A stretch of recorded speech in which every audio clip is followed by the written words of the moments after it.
influence of Luke Ryan and also Sam Collins in the air. 2017 WAFL decider is underway. Sutcliffe tries to break a tackle. It will be a hot footy early and an immediate free kick to the Lions. It's a big tackle from Kitchen against Sutcliffe. Interesting too, a couple of players went looking for Taberner. Got a warm welcome.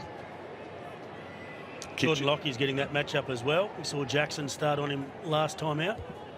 Kick was ill-directed and no issues for Pearce at defensive 50. Heads in the Taberner direction. Lockyer guarding him. Subin over it. Looking for support. Squeezes it out the back. In comes Baker. Met heavily. Heel close to the boundary line. And it's over. Taberner had 16 marks last time these two teams played. And as I mentioned, Jackson was the preferred matchup. But Jordan Lockyer took him after half-time and did a pretty good job. Bright sunshine, early stages. Peel, the reigning premiers, with Darcy over the top. Subin at ground level. A scrap, and I think we'll see plenty of these stoppages over the next 2.5 hours. It's going to be important, Darcy, isn't he? Beautiful ruck work there, straight down to Subin's advantage. Delahunty and Darcy scrapping for it. Comes back to Darcy. Couldn't get a handle on it. Delahunty, deft touch down to Horsley. Almost to the 50, but overhead. Strong mark taken. Dooman, I think it was, Mark. And he gave it off immediately. Down the line, Taberner the target. Lockyer giving him no space. Talking about the marks that Taberner took, he's taken 37 in the last 3 games against Peel, so that's something. And again, a couple of Subi players coming to him quickly, and Lockyer certainly is happy to joust. Darcy directs it down. Cocky. I have been taken high. Delahunty up against it. He's manned up against Darcy, but he needs to get the ball around the ground. As we know, very good accumulator, but both of those ruckmen can go forward and do some damage. No clean football from either side just at the moment. Sutcliffe breaks free. Off the left. Dangerous ball. Taberner lurking. Couldn't take it cleanly. At the back, Dawson. An unlikely first goal kicker of the grand final.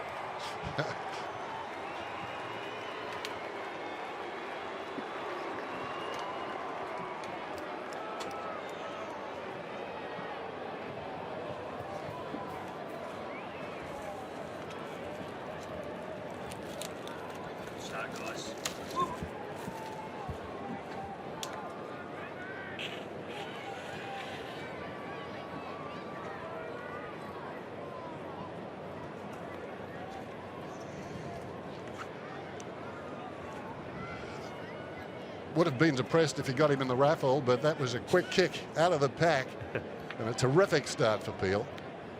Hasn't done that too often. Let's get down to Steve Butler.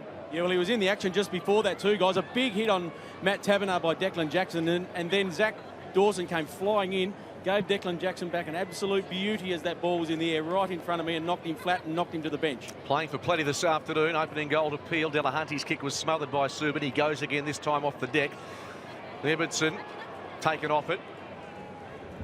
Sheridan surges it forward. Joyce clean bowls Ryan. Logue out the back. Pressure's good by Halligan. No whistle on the play. Darcy just looking for some metres. And Ugle. Terrible bounce. Comes back to him. And not a bad result for Peel. They were under pressure. And Ryan Mallerhouse, every time he gets an opportunity, really physical on Liam Ryan. You give no space at all. Darcy. Terrific in the air. Subin almost. Lawler was there. Pearce on the wing. Clever knock on to the advantage of Cox. Linking up with Lawler. And Pearce on a collision course. Ugle wins it. It heads boundary side. Just so important, that surge on mentality. It's not going to be clean today. At the moment, it's not raining, although clouds are threatening. It becomes a game of meterage. Big job for Delahunty, isn't it? Huge job. Rain not far away, so early scores in this grand final could be critical. Darcy again, first hands on it. Kitchen surrounded. Here's Baker. Kitchen knocks it on, and Sokol close to the boundary line. Chris Phelan just making his way onto the ground for the first time in over 3 months. Injured early in the year, but such a special player. At his best, one of the best midfielders in the competition. He will add a fair bit to that midfield today. Had time back in the reserves, but it is a big ask in a grand final to come back and play your first senior game in such a long time. Subin off the left. Ends up in the hands of O'Brien, and he has no room to move at all. Adamson, the player, claiming him. I like this move also. Brennan Cox is at full forward. While it is fine, he can really take a grab. A goal to nothing. Early stages of this one. Powell, the ex-Royal, ex-Eagle.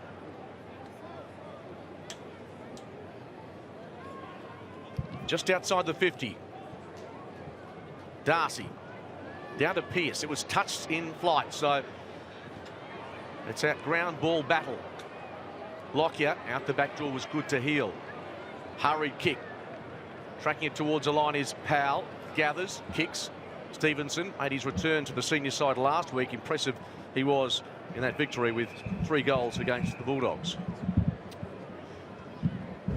Subiaco be happy with putting it ball ups, boundary throw-ins. Got a very strong midfield. We know Peel Thunder very efficient on the outside with their foot skills. A goal to nothing. Real arm wrestle as we expected in the early stages of this one. Subin. And the skirmishes at this stage, certainly Peel would like their start. Liam Ryan waiting for his opportunity. Shepherding against Darcy in the ruck there. Maybe a push. Delahunty went flying through the air. In fact, it's going back to Kitchen, I believe.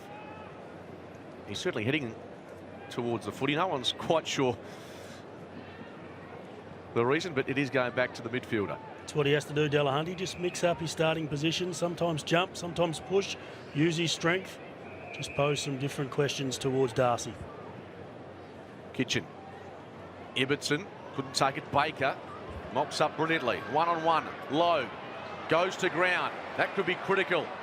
Ends up with Wheeler. Lowe got a hand in there. Comes back to Wheeler. Here's Phelan in the pocket. Off the outside of his boot. Just fades across the face. Ryan's pace was handy there.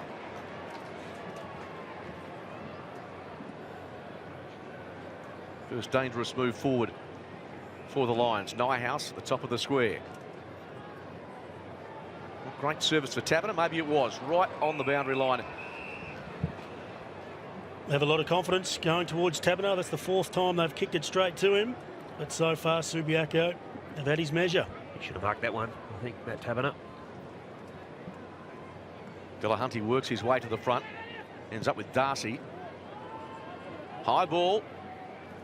Lockyer really harassing Taberner there. An errant ball means that DeLuca up against his former club.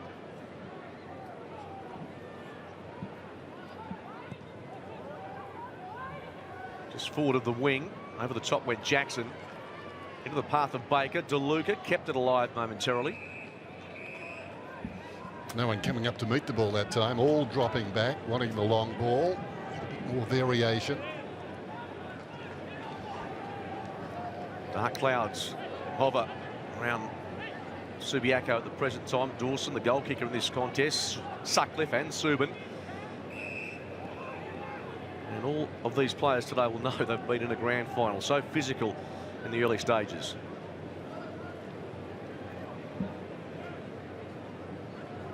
Here's Cocky. Did well in a tight situation. Pearce stripped of it. Horsley kicking for space. Ibbotson being tracked by Sokol. Wants support. In the end, a panic kick. But Bennell clean across to Lowe. Down the line. Cox in good position. May have been held at the spill. Ugle goes to ground. Hand pass brilliantly intercepted by Jackson. And now Kennedy back into this side this week. 2-on-1. Stevenson at the spill to help out. Oh. Kick by Powell was run down by Ibbotson. An important play. Lawler around his body. Dawson again. 45 out. Gives it off. Ugle 30 out. No angle. And they've got 2.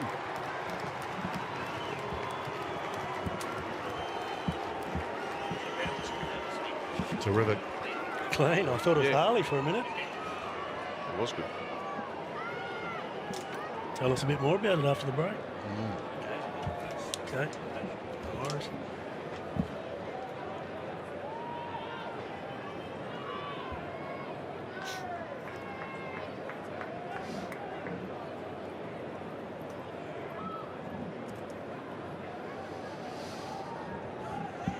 Well, Zach Dawson, he's kicked a goal and he's been the goal assist for the other one there. And as we see it just thrust forward, Dawson's in a good position, unselfishly plays on to Ugle.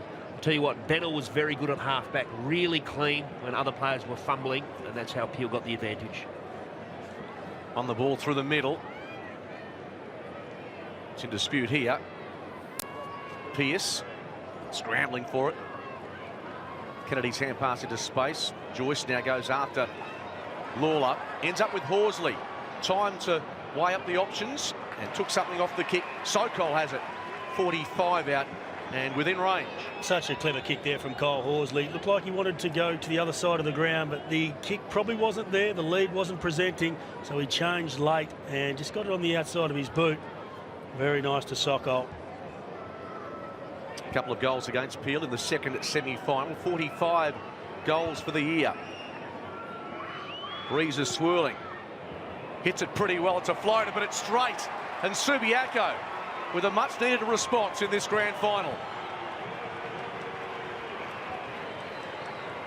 It's one of the more bizarre run-ups. And the fact that the kick didn't even deviate. It's a floater that went exactly dead straight straight. floater.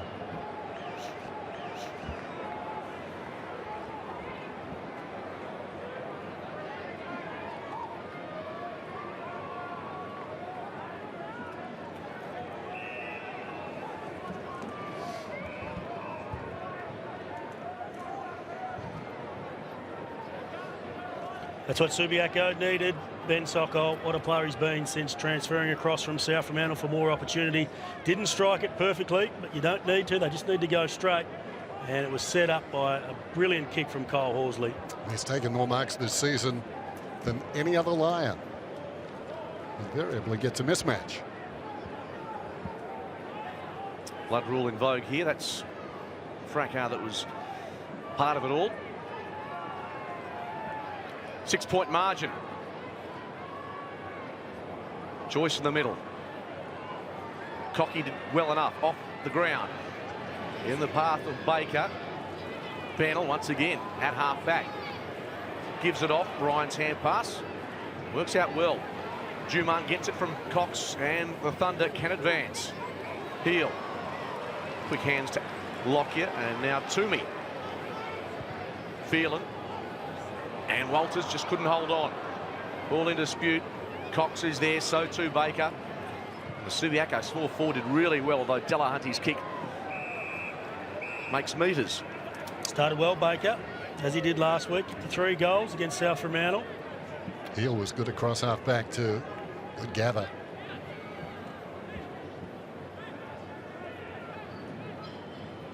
Two goals to 1 in this grand final. Cox outpoints Delahunty. Sutcliffe dispossessed. Ends up with Ryan. Litherland kept the ball in front of him importantly, and then the kick a little fortuitous, but Baker unfortunately with not great hands in that situation. Back to a 50-50 ball, knocked away by Adamson. Ends up with Phelan. Short ball intended for Cocky. Sutcliffe the spoil. Kitchen gave it off. Cox knocks it on. DeLuca and O'Brien. Nothing to kick too long. And so he pushes wide for Hancock on the wing. Can't break the tackle. He's been done cold. By his namesake, no less. Had nothing to kick to there. Trying to come back. Run provided by Adamson. Kennedy. Deep entry. Ryan is there. He attacked that with some vigour. Got a good piece of it too. They've taken that in better conditions. Ball still very slippery. A lot of drop marks. Big day for him too. AFL talent scouts no doubt keeping track of his progress in a match such as this. Yep. Taverner knocked it down. Nothing to go too long here, Peel, although Jetta read it brilliantly in flight, and Ugle is off. Can he get the ball to him? Uses Sutcliffe as the link-up player. Now Ugle has it inside the 50. Sheridan in the goal square, a one-on-one with Jackson. Well, there's some miscommunication if you've ever seen it. And with good reason, Tommy Sheridan looks back.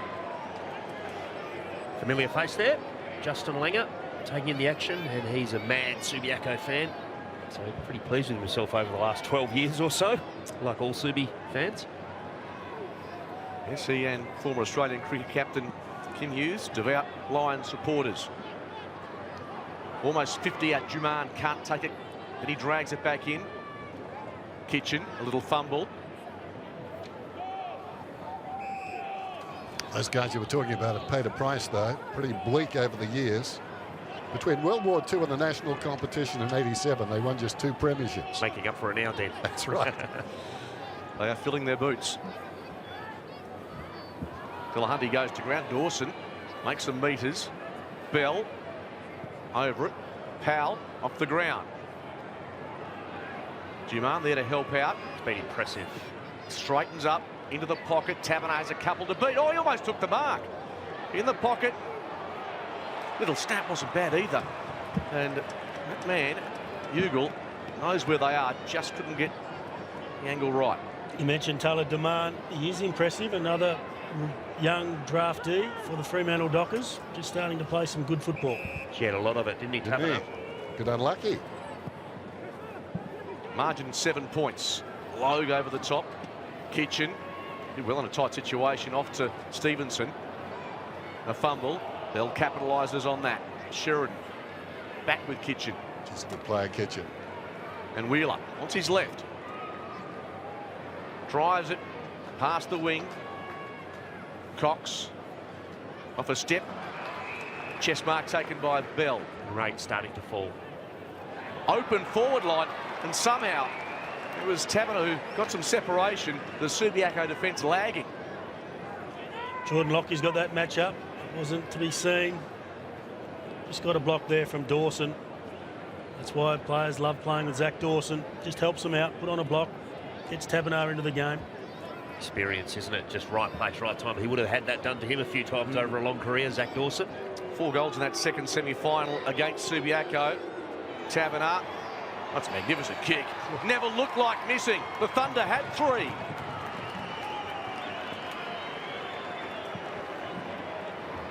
It's on.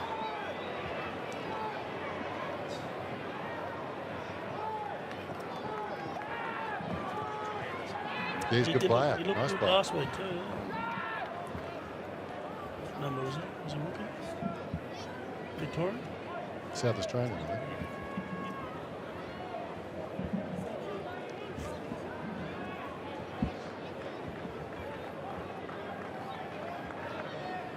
Well, Taverner's first mark and goal, he's threatened through the course of this first quarter.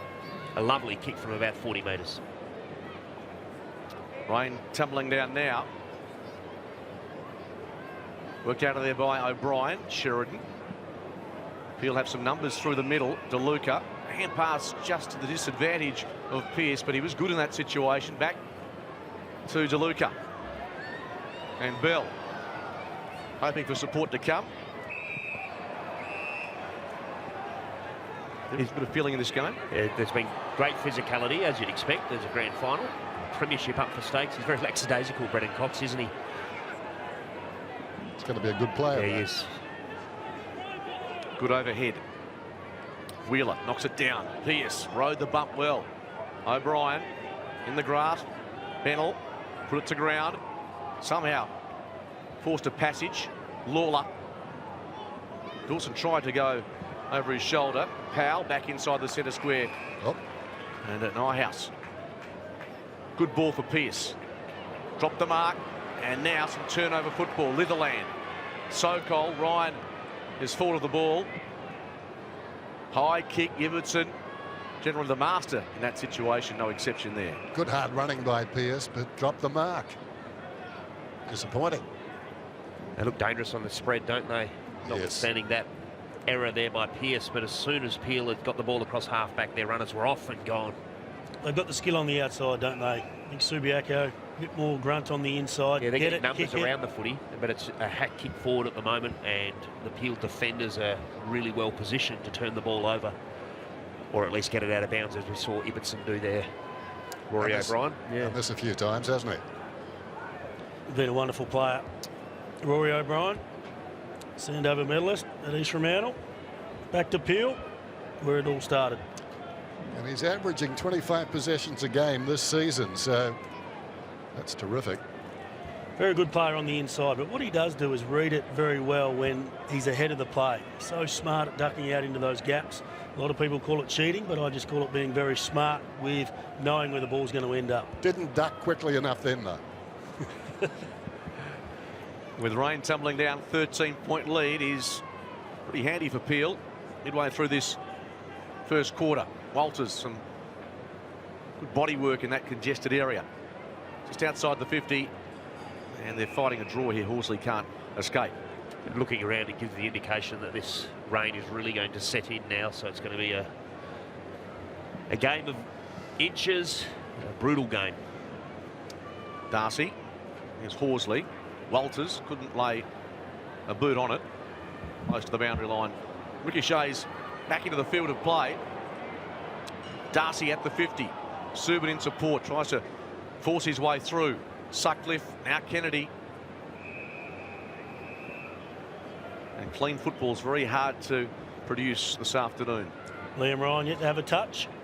Another goal, and it's a handy lead, you know, with the rain falling. Well, I was about to say, even 13 points is significant, Dan. Yep. Wheeler opposed to Darcy.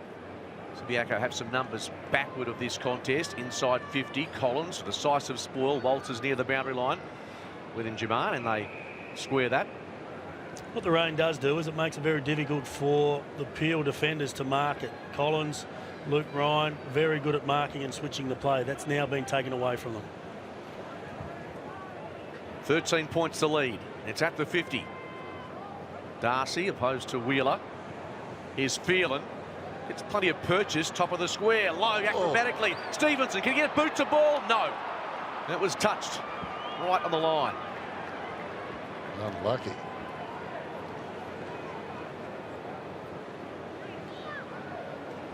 Just couldn't quite grasp it. Between he and Baker. Just couldn't get a boot on it.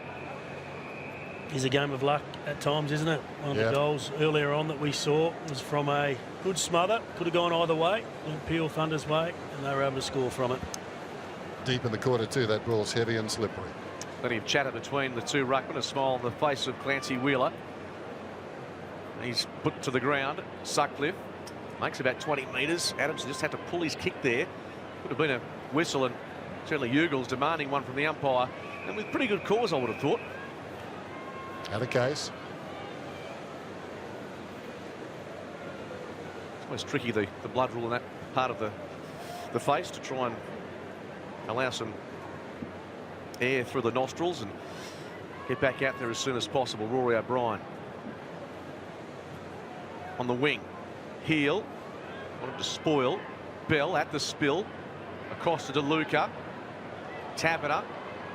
Sutcliffe, a hit and miss. Phelan was good in that situation. And now Cocky, nowhere to go.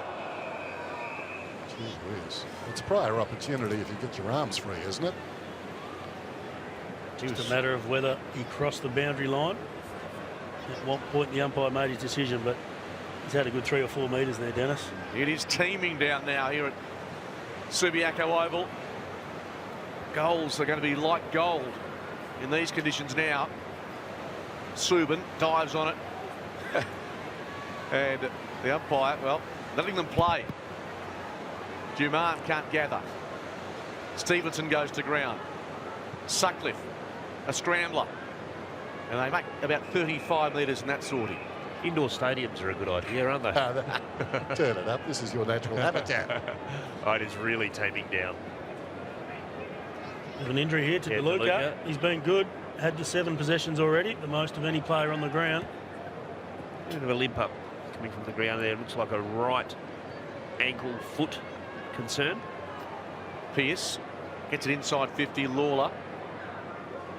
And now umpire blowing the whistle, Lawler hoping for that free kick, none forthcoming. Adamson gets to his feet. Darcy slaps it forward. Sutcliffe in the grasp. Steaming his way through was Subin. Might have injured his teammate in the process. He's grasping his ankle as well. He's had some injury concerns around his ankles across his career. He's in trouble. Back Dawson. A grimace, and he gets to his feet. 13-point lead remains Peel's way. Sheridan close to the line. Over and out. Heavy limp up to Zach Dawson. Not coming off. His opponent just gives him a bump. Now's the time to get him. Torrential rain, and these players finding it so difficult to do anything with the football. Cocky launches a long ball. It skids as you'd expect. Ryan kept it alive, importantly. Might have to try that process again. Logue with the intervention and Collins with the kick. Mayhouse is quick. Sheridan off the left. Awkward bouncing ball for Bell, but he did well enough in that situation. Yeah, he was really quick, wasn't he? And just extra numbers there from Peel, got back and cleared the football. Here's DeLuca, got that lower leg concern, looks to be okay. Body language looks okay, doesn't it, Hayes? It does. Zach Dawson still out there. Cocky, these conditions tailor-made for him. Two Thunder players up. Wheeler at the spill. Stevenson there. Off the deck goes Walters. Kicking in danger. Yeah, we'll probably see a few of those today. Just talking about Zach too, incredible player. 17 finals in the AFL, including 4 grand finals. 3 losses, a draw. So he might be a journeyman, but he's seen some good spots in his journey. Loved by his teammates, Den, Zach Dawson. Not his foes. Taberner. Rain just easing as Darcy drops what he would have ordinarily taken on a dry day. Hardy souls braving this weather. Oh, DeLuca with 7 possessions, but Chris Phelan hasn't wasted any time. He's up to 5. Good comeback, isn't it? Free kick going back to Delahunty. Kitchen started well. He's drifting out of the game. Horsley just 3. An adventurous kick there by Subiaco, but Baker took the mark. Could have had claims for a 50-metre penalty. Now spots Toomey, the 31-year-old. Will he bow out after today's grand final? Inside 50. Logue at the front. Powell from behind.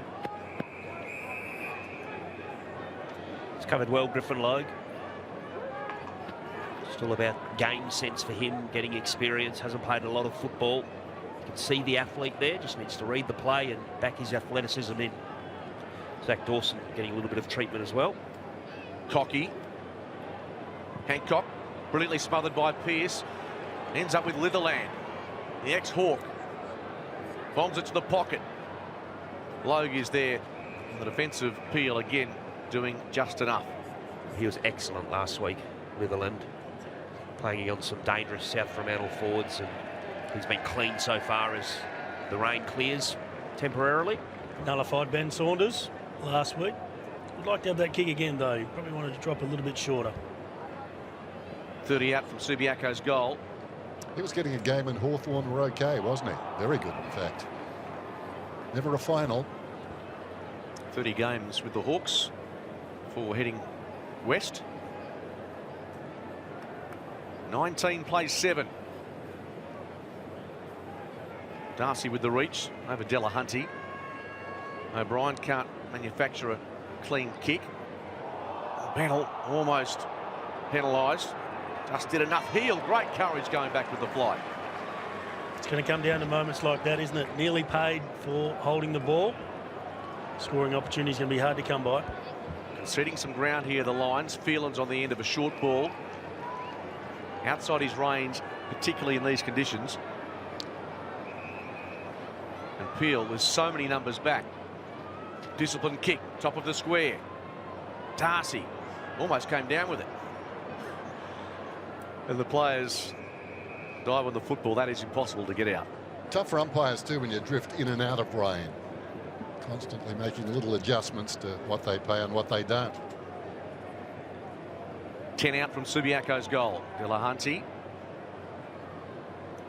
Well played by Collins, and Pearce's kick was smothered right at the boundary. You think they changed their interpretation in the wet, Dennis?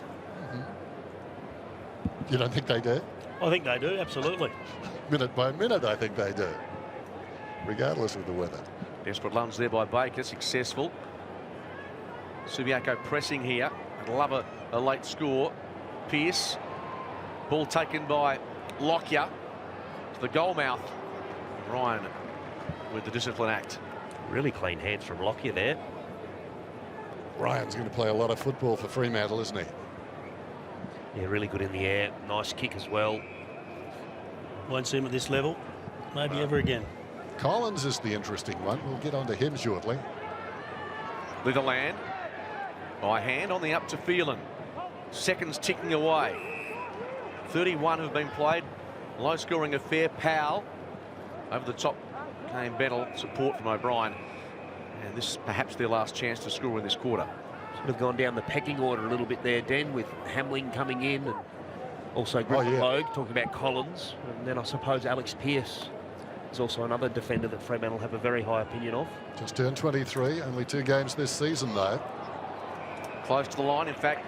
It's going to be a free kick to Subiaco, Subi, I reckon. for a sling tackle. Is that the call? A fight going on in the goal square here.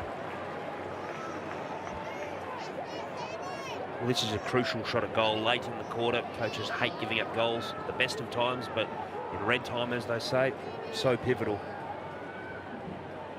Halligan and Collins toe-to-toe. Sam would like his chances in that matchup.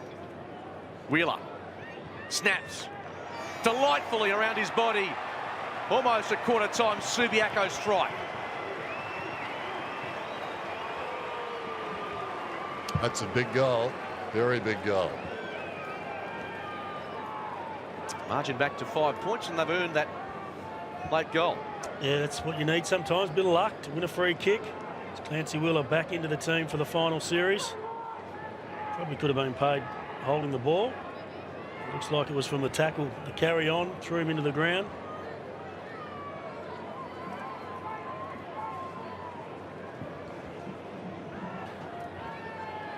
Yeah, Luke Ryan gave away a few of those sort of sling free kicks at AFL level, so he's going to have to look at his tackling strategy. 5 point margin. Subiaco pressing here. Baker first onto it, hoping to find Ryan. Jaman was there, sweeping hand pass. Under pressure at half-back Peel. Ryan loads up. Over the top went Peel. Kick by Kennedy.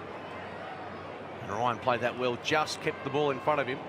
Needs to be careful here. It's come out the back door. Darcy, Sutcliffe. Well, Lawler the target, missed him. Phelan with a nutmeg for Cocky. And Bennell run down. And is penalised. Liam Ryan makes an entrance into this one. Quick ball by Horsley to the pocket. Can they score late again? Collins there. And he finds the sanctuary of the boundary line. Subi having a good 5 minutes here. Just about to talk about Liam Ryan and how many times he's run past the contest, not applying that pressure. That's what they need to see from him every time. 33 minutes have elapsed. We have had some stoppages with the blood rule, but when there have been 5 goals, it's a long quarter.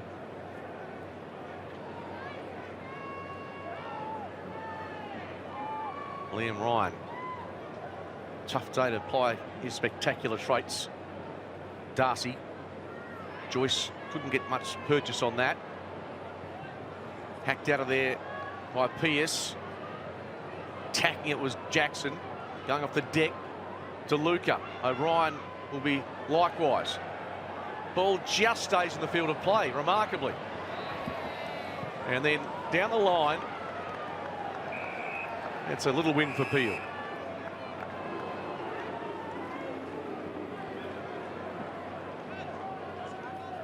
Very long quarter, getting up to 35 minutes.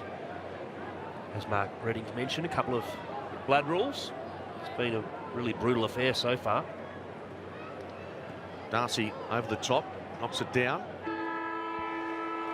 And that completes a very tight quarter to the last ever grand final here in the WAFL. There's some feeling between these clubs, make no mistake about that. And Peel Thunder, after kicking the first two of this decider, lead by 5 at quarter time. And of course, what a huge week it is in the AFL. The Tigers up against the Crows, and Seven's coverage of the Brownlow is unmissable tomorrow night. Quarter time in the 2017 WAFL Grand Final. The Thunder striking early. Zach Dawson with the first of the afternoon, but the rain came. Goals were like gold. Ugle on the end of some more good work by Zach. And at quarter time, the rain has eased somewhat, although the screen would suggest otherwise. It's 3-1 to 2-2. They're down by 5 points, but if anything, I thought Subi were the better side the longer that quarter went on. They had field position, there are extra numbers around the footy, so Jared Schofield, even though they're facing a margin, be very pleased. Seven's sounds of the game. Let's head into the Subiaco huddle. Entries all right. The pleasing thing about it, 360-degree pressure. Liam Ryan, mate. Great tackling. Mate, that's what we're talking about with getting pressure from behind. Okay? They shit themselves, I boys. spoke before the game about staying engaged and staying inside the contest and staying active. Okay, that's the result you get. If you're prepared to commit to that, okay, that's what we'll get. All right? Let's just get the structure right, okay? What we're going to do is just hold. I spoke before the game about your starting point is your defender. Start on him and then come off him. Benny, the message came out to you, too wide in our forward structure, all right? What you're doing, you're giving them inside corridor down the line. I want you to start on him, and if we win the ball and come on the 45, make it a foot race outside, okay? And then we test them on the run, okay? Don't give them what they want, which is a down the line ball. They're good players in the air, okay? The Lions preparing to reload, and it's only taken him 30 minutes to find the CUB bar, but that's where we find Steve Butler right now. Yes, Skeet, I found the Carlton Draft Bar up in the bleachers here at Domain Stadium, and we've got some cans of honour with some of the great moments in WA footy, including when this great man, Ross Glendinning, who does his best work up here in the front bar, of course, led the Eagles out on this ground for the first time. Ross, it was a very memorable occasion. Very much so, Butts. It was a day that I didn't think was going to happen, but we had about 30,000 people here, so it was a really wonderful day. So great memory. And I've also got Lee Taylor here from CUB. And Lee, tell us a little bit about the cans. We've obviously got this moment. What else is on there? We've got 6 great moments celebrating fantastic history at Domain Stadium. So we've got 2 West Coast moments, 2 Freo moments, and 2 Waffle Club moments. And they're in stock now, so grab your glass, Ross, and we'll cheers one to Subiaco Oval. Cheers, Subi. We'll leave them to it. Concentrate on an absorbing grand final. Second quarter underway. It's the Thunder by 5 points. Bright sunshine now here in the second quarter. Baker goes to ground.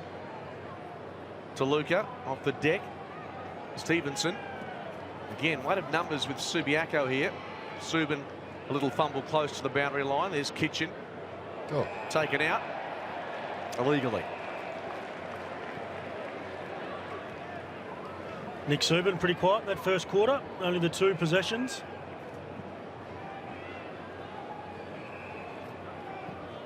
Lee Kitchen earning that one. Some indecision. Stabs it low. Direction of Sokol. Mark won't be paid to his teammate. Halligan's there. And he hits a brick wall. Good thinking player, Kitchen. 4th in the Sandover during the week. Dangerous spot here for the Thunder defence. Baker tumbled over. And again, some body work just off the ball here. William Ryan being guarded closely as well. Darcy knocks it down. Baker across to Joyce. The snap is just off to the right. Those half chances, should have done better there, Joyce, I thought. Had a clean look at it. Difficult, I know. Slippery ball, but you've got to take those half chances. It's a real tug of war at the moment, but Subi are gradually getting on top here. Short ball in's okay for Sutcliffe.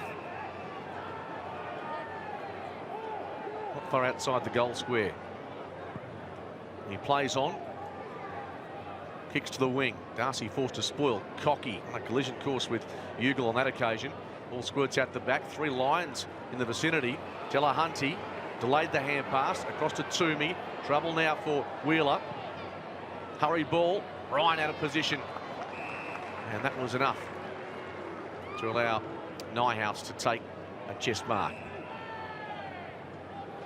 Did that really well, Nyhouse. Good separation. Picked up the ball flight early. Bell in the Darcy direction. Lawler.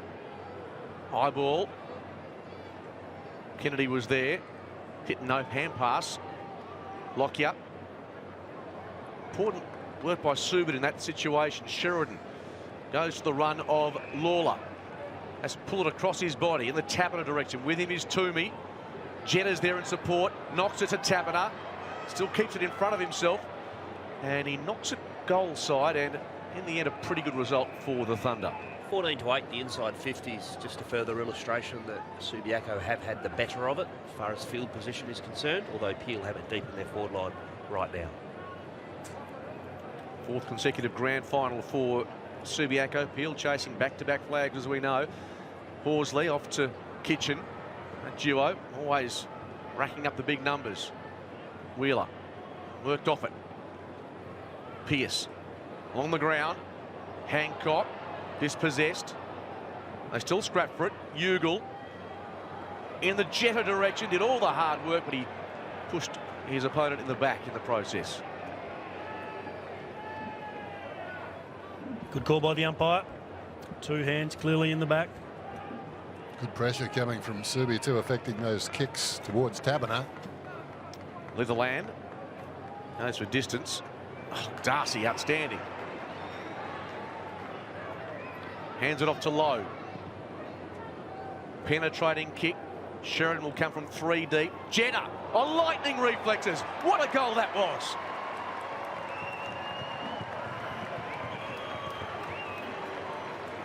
Whew.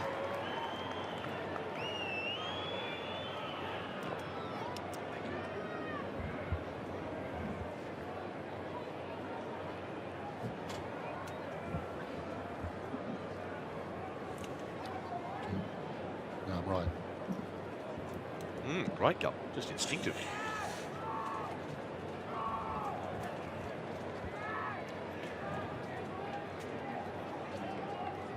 Just reinforcing that point I made earlier, the half chances. Didn't get much of a look, did he? Long kick in from Logue after a great contested mark from Darcy. Front and square or just off to the side. Just threw it on the left foot. Leroy Jetta, we've seen him do that many, many times. Peel out by 10 points. Arm wrestle continues. It's all being in the middle, where it's important for Subiaco to re-establish some control. They've turned it over. Pearce to the 50. Some holding there. Umpire ignored it. Bell couldn't take it on the run. Sutcliffe a slip. Kitchen is there. Joyce couldn't control it. Delahunty goes along the ground. Ibbotson worked off it. Here's Ryan. Baker there as well. It's all happening by meters for Subiaco. A hold, and Ryan played that really smartly. Did that well, Luke. Ryan drew the free kick. Just got to be so careful, don't you, giving away free kicks. They can be so important on days like these. Lockyer and Tabiner. One-on-one. Pearce beaten to it by Horsley. Off the left. Sends it high. Ryan went too early. Baker got a man over the top in Sokol, but the kick was ill-directed. Sokol, good pressure, spoilt Sheridan. Toomey in support. Now, play went to ground. Did he take the legs of the Peel player? That's the way the umpire. He did. There's no need to go to ground there. Could have just kept it in front of him. It was Toomey. That's what happens when you get above 30. Let alone over 40. Hayes. Hancock. In the direction of heel. Nervous moments here because Ugle's sweating on him. Kept his feet importantly. Well, they worked it out of there pretty well, Subiaco. Adamson's kick in the Kitchen direction. And a few anxious Subiaco supporters down by 10 points, but I know there's one very loyal Lion supporter, Norm Weir, who was planning to take his grandchildren and his kids to the footy today, but was rushed to hospital last night, ICU. We know he's watching the 7 coverage of the game, so Norm, hope you're on the mend shortly, and for your sake, for the Lions can get across the line this afternoon. Cocky drives it past about 3 players. Sokol, did he have it? No. Well played. Streaming forward. Good kick. Hit his target. And now from 50. Going for broke across the face. And not a good result for Subiaco or for Peel here, with Jetta off the ground being attended to by trainers for an ankle injury. Everton receives it from low. Ball too shallow for Darcy. It's a poor kick for Everton. Had to know to get it in the air for Darcy. Delahunty was perfectly placed. Awkward looking kick off the left. This Peel defence once again standing firm. Fumble by Lockyer. Cocky did the 360. Lockyer's in trouble, but knew he had support behind him. And the Lions can switch effectively here. Jackson's kick had to be precise. It wasn't. Might end up okay, though, because the loose man there was Litherland. Back to full forward. Collins hits the pack hard. DeLuca. And now it's O'Brien who receives it from Subin. Should be coming back. A little fumble by Jackson. Hands it off. Horsley, Adamson. And very slippery conditions here for Lockyer to contend with. Not great service to half forward. And once again, Subiaco falling down inside their attacking 50. Ryan has his man, and it's a good kick for Nighthouse. He's got nothing to kick to this side of the ground. Nighthouse to hold up. Wouldn't be surprised if Subi regret this last 10 minutes, though, later this afternoon. Interesting kick. All's well that ends well, though, for Peel Thunder. Up the middle. Ugle. Kick. Heads towards Cox. Brilliantly weighted. On the chest. It's a one-on-one inside the 50. Does he head in that direction now, or uses O'Brien, who sneaks forward of the wing? The veteran at the 50. Has a good look. Needs the bend. Doesn't have it. And it's always heading right. Had the right idea there, O'Brien. Had players coming at him, but he saw the open goal square, just didn't get enough on it. It was a high risk kick in the back line, but sometimes when they come off, the field of play opens up. Seems like when the game has fined up, Peel have the ascendancy, doesn't it, Dan? It does. And right now there's a lot of sunshine around. Walters made a mess of that, but Pearce went to ground. That allowed Walters to get back involved. Stevenson. Here's Powell. And Ryan eventually traps it. Will he take on Logue? Yes, he will.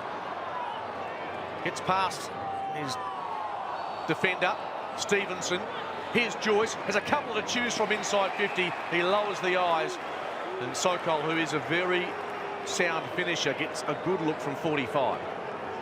Remember his last kick, though. Wasn't all that convincing. That floater at the other end. That's what Liam Ryan can do. Most people just kick that ball down the line, but decided to take him on with his speed. Didn't get past, but that set up the piece of play. Margin at 10 points. The former Bulldog. The right sunshine. Unusual build-up. The kick, though, is heading in the right direction. And they celebrate accordingly.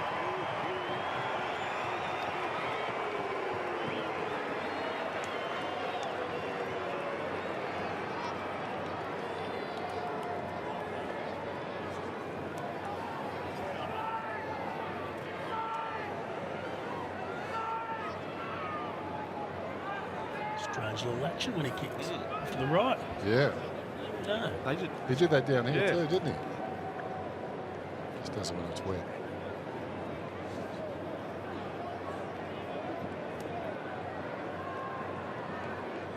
Let's head downstairs to Rain Bryant with an injury update. Yeah, we have seen Zach Dawson getting some pretty hefty looking at of his right ankle by the trainers. He's now wandered down to the rooms. Jetta is looking in a little bit of pain as well on the side. It's looked like an ankle there as well. And DeLuca has had a high cork earlier in the game, which still seems to be causing him quite a bit of concern. A couple of worries for Peel Thunder. The scoreboard also tightening right up. 4 points is that margin. They still lead, though. Cox. The hands pretty sound in that situation. Lawler. Just outside the 50.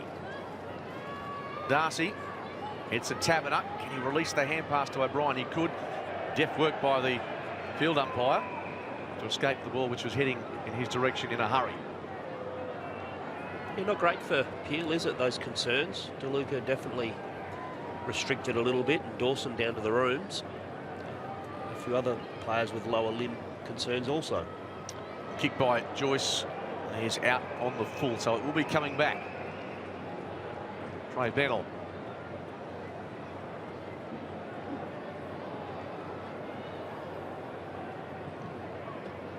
Pokes it to the pocket. Darcy was up almost. Sutcliffe sweating on a loose ball. Jackson is there as well. Sun is shining, but still very much a wet weather style of game.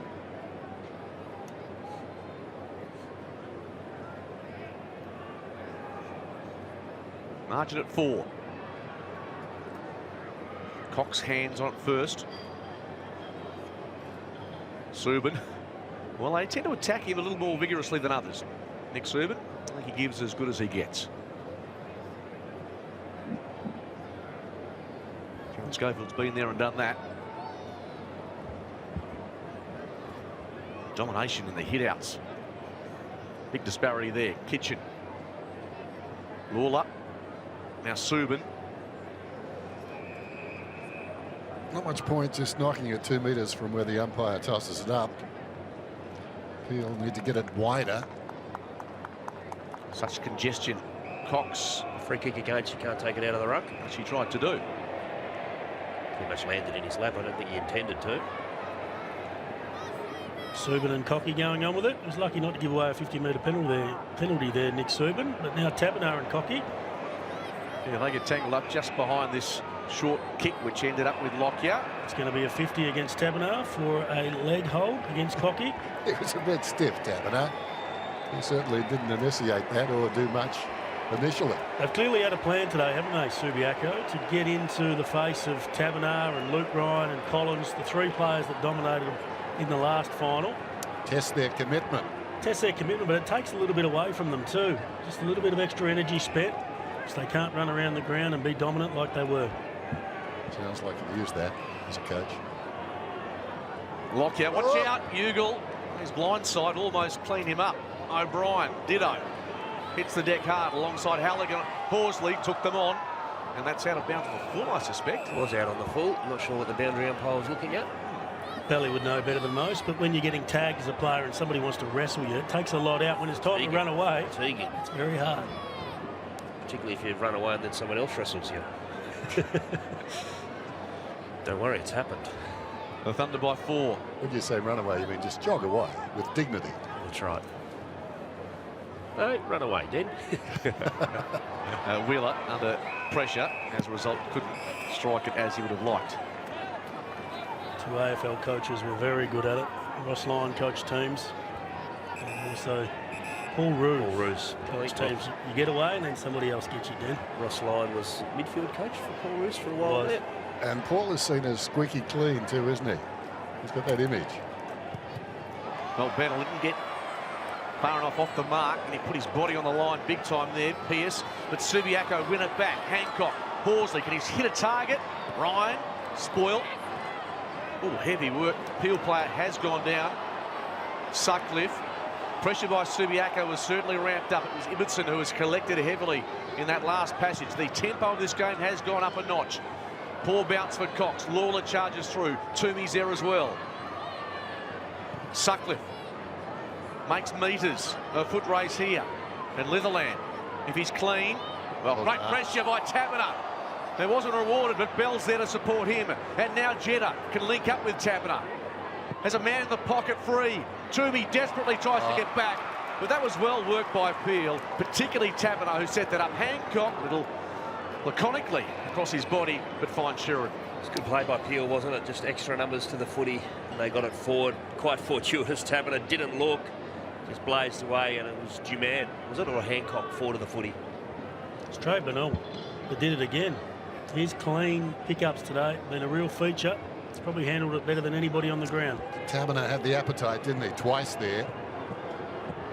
To extend that margin back to 10. And Sheridan completes the assignment with ease. Hancock, yeah.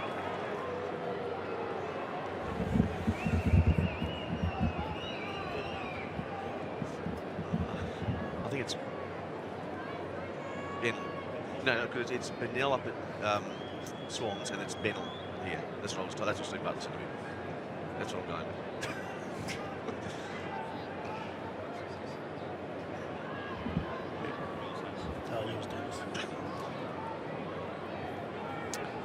Much needed goal by the Thunder. Taberner working hard a couple of times, later tackle, then received a hand pass and drove it forward. With that stat there, 4 goals, 2 from turnovers for Peel Thunder. Only 2 points for Subiaco. That's been the difference. Bit happening on the bench. Steve Butler with an update. Yeah, the attrition continues for Peel Thunder. Garrett Gibbertson on the bench now after that heavy hit from Brad Davidson. I think he's okay, but they've done some work on his right knee from he copped during that knock. The Thunder absorbing some real pressure here. DeLuca went off the deck. Sokol hooks it around his body. Stevenson has some work to do here. Lowe drifts in, spoils. Joyce takes care of O'Brien. Ben Sokol, very clever player. Just went onto his left there. It was all Peel Thunder, but he had the capacity to be able to pull it back a little bit to his right to his Subiaco teammate. Hancock driven into the ground. It's a good point you make, because when he got the ball, I thought that was going to go straight down the throat of the spares for Peel behind the ball, but he had great vision and good skill. Just outside the 50. First hands, Darcy again. Kitchen into the pocket. Ryan is there. But size and numbers tell out in the end. Can't get many one-on-ones, can he, Liam Ryan? If it's not Collins, it's Ibbotson or Logue flying in third man up. Well, Ibbotson's getting some treatment at the moment. Was a heavy knock. Phelan did pretty well in that situation from the stoppage, almost with a minor miracle. 8 scoring shots to 7, Subiaco. I think before the game, if you said this to Schofield, he would have taken this score. Certainly given Peel some headaches in defence, but they are such a well-organised unit.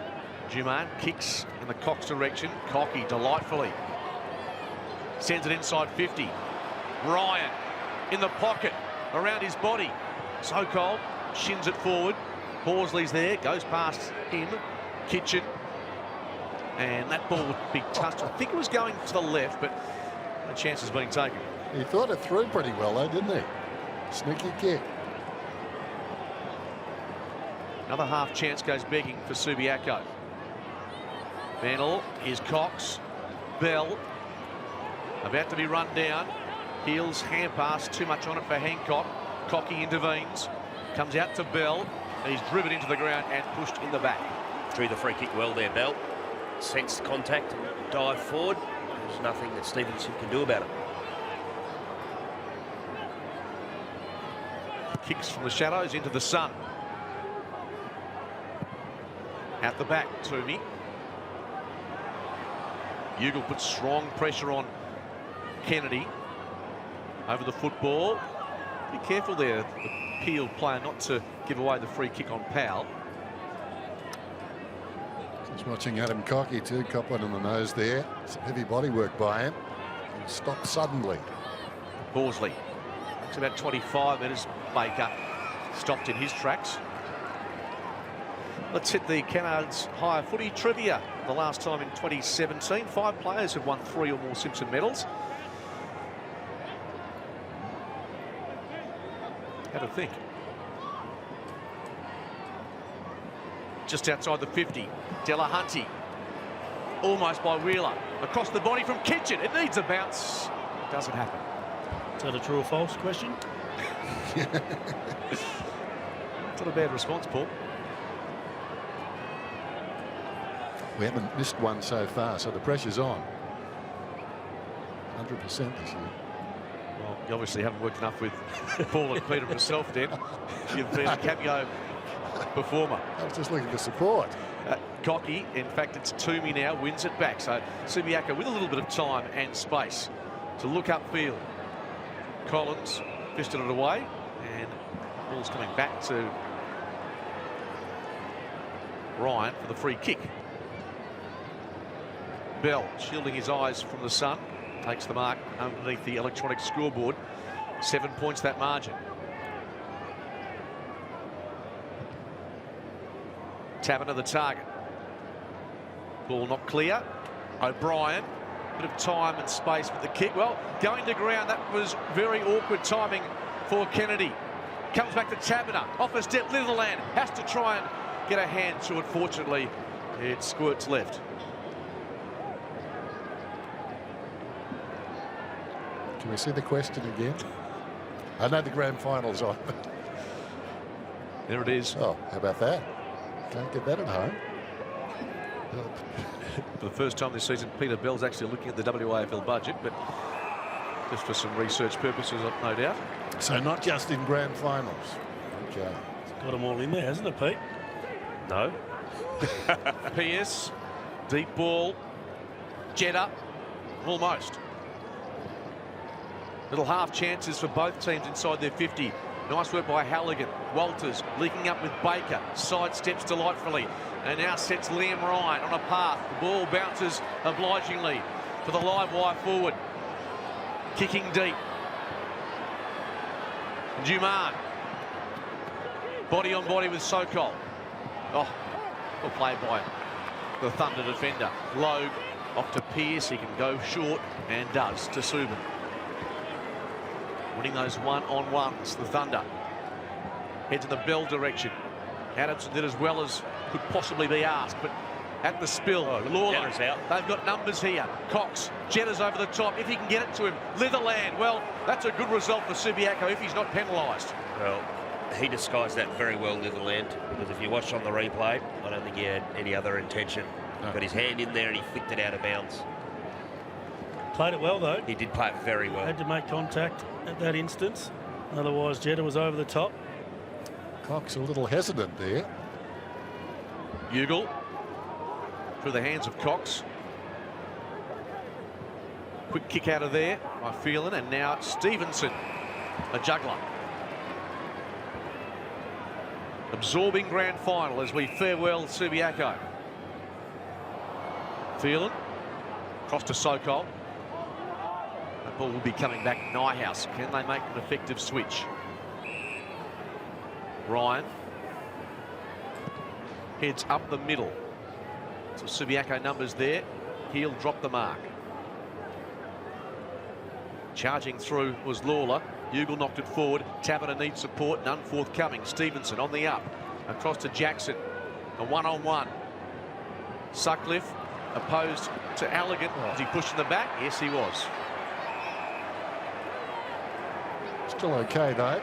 Wasn't late, so you take the kick where the infringement occurred. Slows them down. Yes, Peel managing to push some numbers back.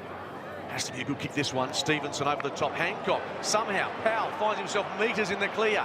The kick is important, and he measures that superbly for Sokol. 35 out on little or no angle. Been really good of late, Sokol. He's been Subi's most likely. Just really clever positioning as well. It was a good kick from Powell.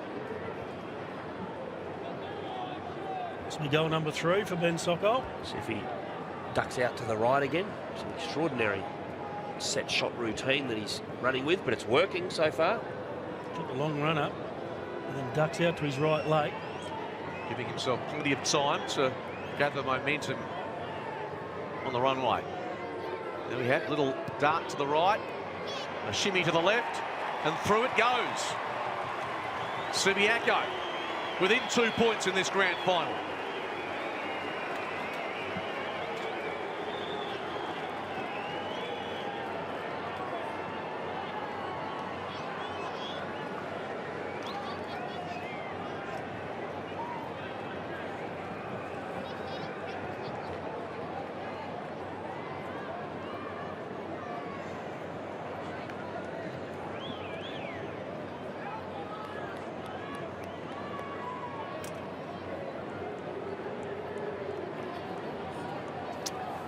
Well, I reckon Subi have done enough to go into the half-time and be quite elated with their performance.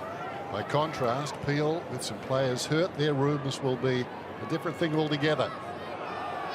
Delahunty inside the centre square still, but taken by Horsley and kicking long. Collins on the slide. I've seen so much of the football in this quarter. Peel's defence. Bennell off to Sutcliffe.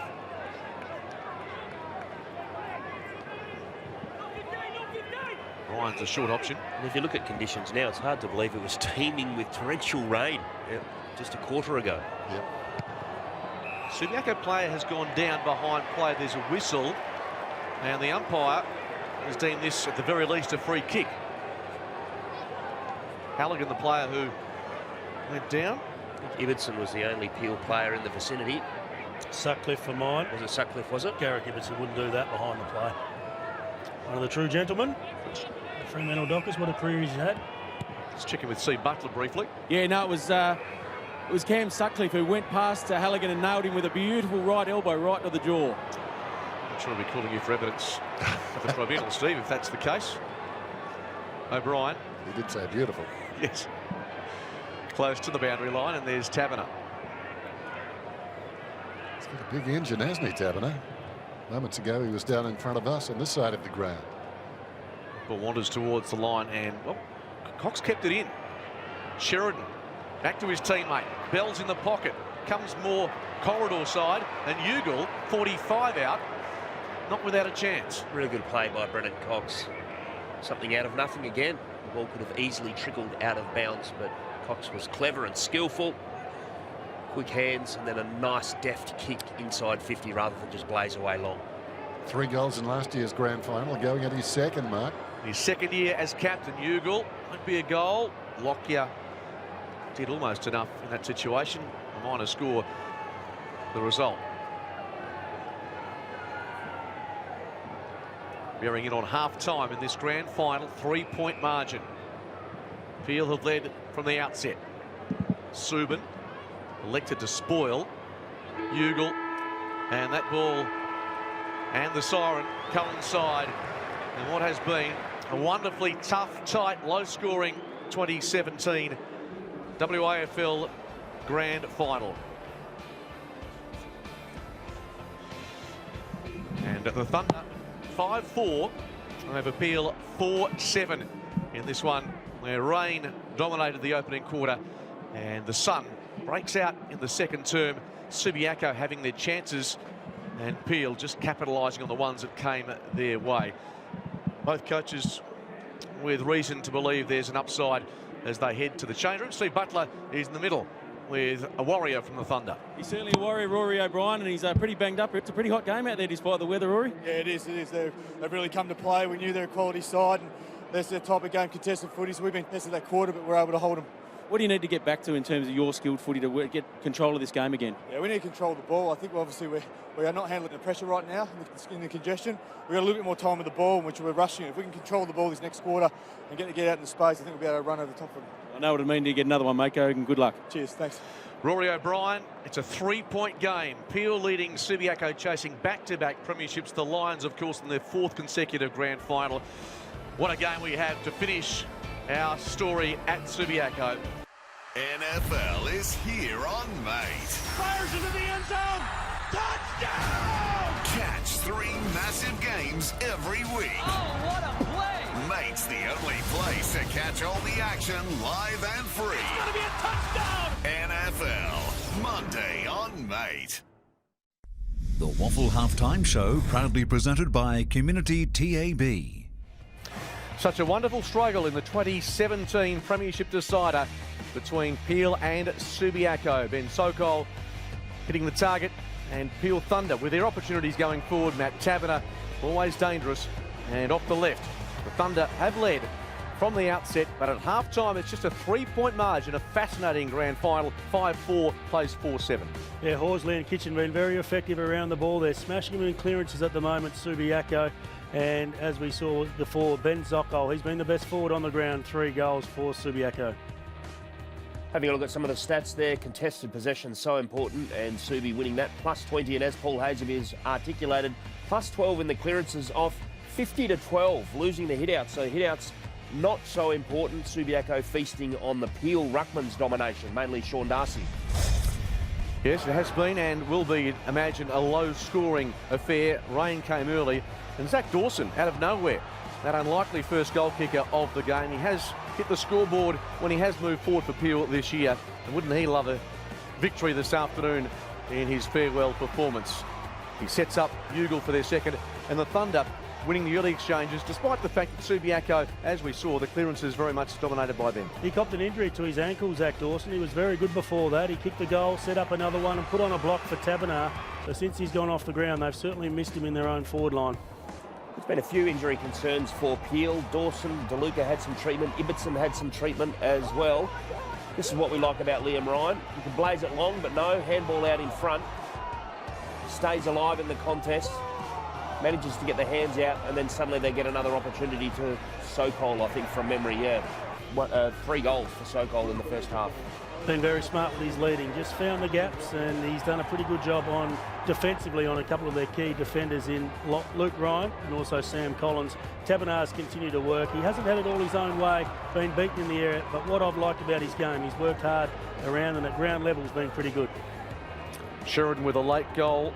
The Thunder with that 3-point margin, but this game is anything but settled. Well, it's been a great year for marks and goals. Of course, Rewa.com with some of the great goals, and we thank our friends at AHG for the work they do as well in sponsoring the marks of the year. And of course, Steve Butler's got some great news and maybe an announcement to be made downstairs with regards to the goal of the year. I think you might be right, Mark. Got some special guests here in Neville Posse from Rewa and also Tim Kelly, a star from South Fremantle. And Neville, I think you've got an announcement to make. Yeah, it's with great pleasure. I wish to announce the Rewa.com goal of the year, Tim Kelly from the South Fremantle Football Club. Congratulations, Tim. Well, Tim, it's been a great year for you. Runner-up Sandover medalist to your teammate Hayden Schleith on Monday night. Now goal of the year as well. It's been a ripper for you. Yeah, no doubt. Look, obviously disappointing not playing today, but yeah, look, ticked a few things off throughout the year. So, yeah. Well, we've got the goal here that you actually won the award for, Tim. Just talk us through it, mate. Yeah, look, you know, Marlon Pickett came to the ruck, and obviously I just told him where to put it, and I did the rest. So, yeah. As we can see there, it's bang, straight through the middle. It's nice work by you. We saw that a few times from you, particularly against East Fremantle in one game, Tim, this year down at the mighty Shark Park. But what sort of things have you got ahead for you? You're dreaming of an AFL career now? Yeah, look, no doubt I'm hopeful. You know, I'm aware there's some interest there, so fingers crossed get an opportunity. And a good night Monday night with you and Hayden both coming first and second in the Sandover medal? Yeah, no, it was, mate. I really enjoyed it. It was great having family and friends there, and I was just as happy for Hayden. And yeah, no, it was a good night. You've certainly given your fans a lot of things to cheer about this year, Tim. Congratulations and all the very best for the future. And Neville, if you don't mind doing the honours. Back to you guys. Congratulations, Tim Kelly, 45% of the vote for the goal of the year. And of course, the mark of the year, I'm taking a stab at who's winning this, but I won't declare my hand just yet. But let's just put it this way. He's been a superstar of the competition. And earlier today, Rain Bryant caught up with a couple of special guests to announce the mark of the year, thanks to AHG. I'm down here with AHG Mark of the Year winner. Was it ever going to be any doubt there was going to be this man, Liam Ryan? Now, Steve, I believe you have a presentation to make. Yes, on behalf of AHG, it's my pleasure to present the 2017 Mark of the Year award to Liam Ryan from the Subiaco Football Club. Liam, you've had a sensational season. You must be very, very proud of your accomplishments. This is just one of many exciting and courageous marks you took throughout the season. Congratulations. How does it feel to win Mark of the Year? Well, I always took marks, but yes, it's good to win Mark of the Year this year. And any idea what you're going to do with your prize money? Well, I've got a baby on the way, so I'll put a bit on that. So, yeah. Fantastic. And any AFL aspirations for you after your amazing season this year? Yeah, I'm happy to get picked up. Yeah, it'll be good if I get picked up, so make all my family stuff proud, so yeah. Yeah, congratulations, Liam. Well done.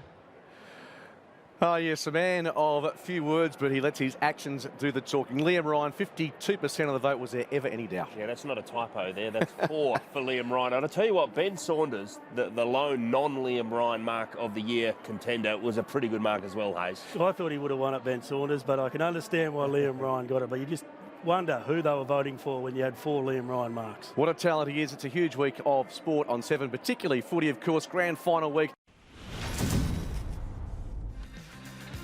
It's the Thunder by 3 points in a gripping grand final. Jeddah, the best goal of the decider. Plenty of physical work on and off the ball. The pressure by the likes of Liam Ryan, terrific. And of course, it all leads us to a wonderful last hour of the season still to come as our junior footballers go through the motions. Of course, we're looking forward to seeing and saying goodbye to Subiaco Oval in about an hour from now. Plenty of winners as part of our mark and goals of the year. And Rain Bryant, a short time ago, caught up with another winner. Thank you to our friends at Community TAB. It's been great to have Community TAB on board supporting the WAFL this year, and Matt's here with a very special presentation. Thanks, Rain. Well, this year we've decided to collaborate with the WA Football Commission with a Hero Club Award, which is basically recognising the great work that WA football clubs do within their community and also for not-profit organisations. And today I'm here to actually announce that the South Fremantle Football Club was actually the recipient of this award. Fantastic. And Drew, how does it feel to take this award? Oh, look, it's very honourable. I think it's in its inaugural year, and to be the first recipients of this prestigious award is very honourable, and we hope that it will continue through for many years to come. And Matt, you've got another cheque under there.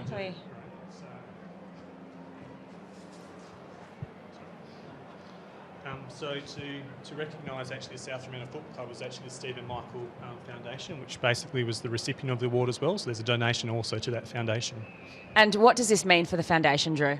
Well, the foundation's in its infancy, and it's been recently launched earlier this year in Meekatharra, and we're actually the second extension of it will be at South Fremantle, which is the home of the heartland of the family club, the Bulldogs.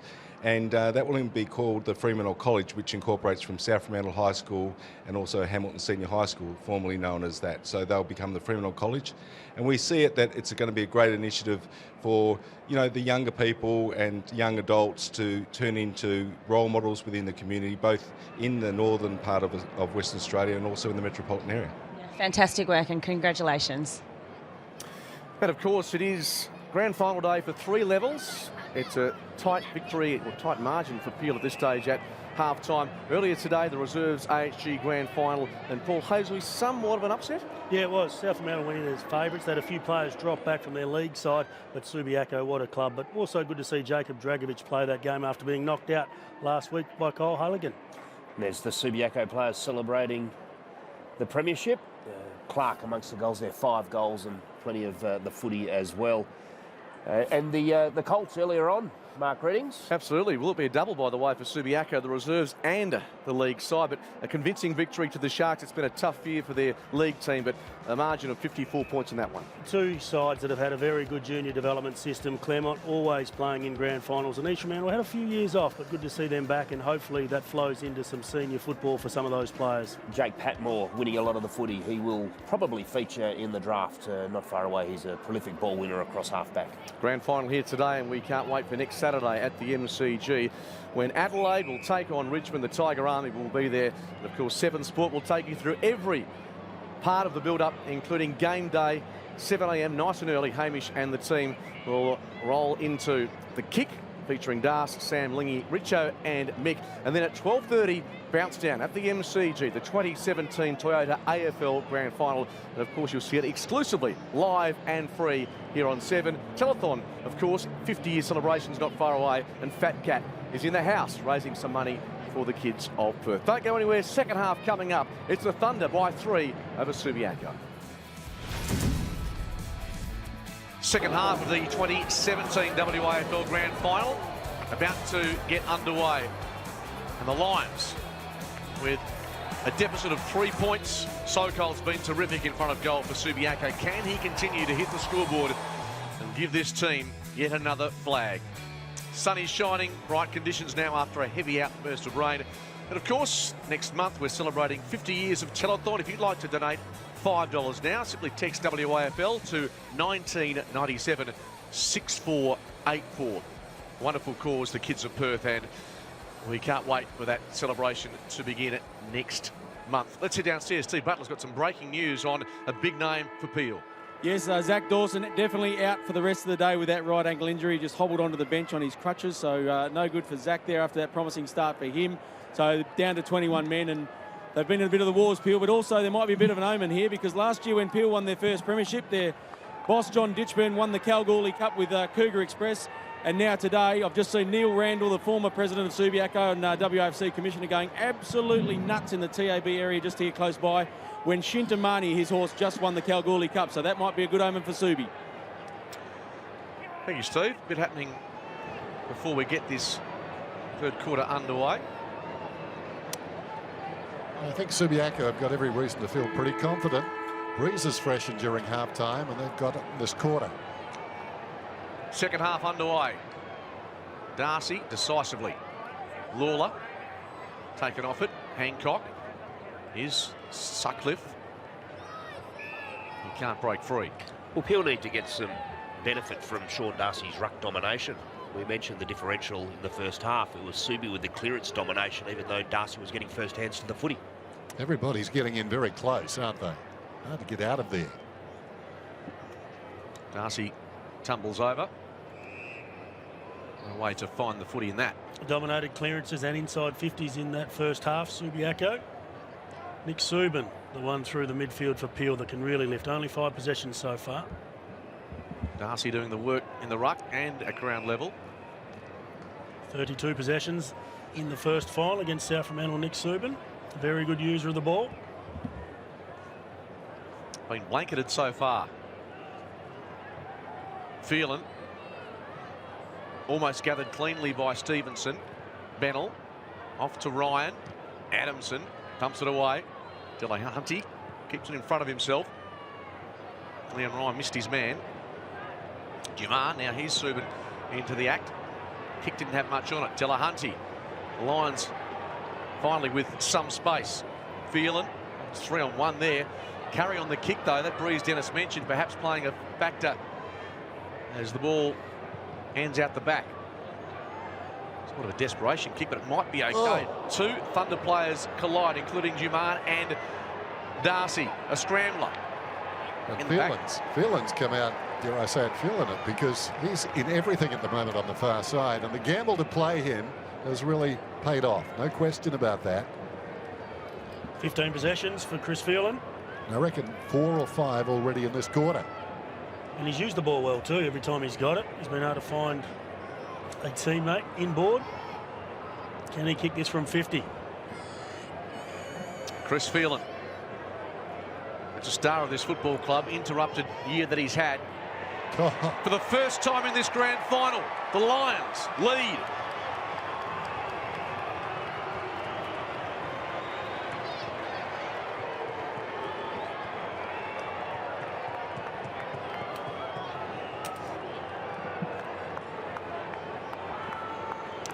Multi, Shintamani into Subi. I'm alive. Very much alive. What was Shintamani paying? 340. No.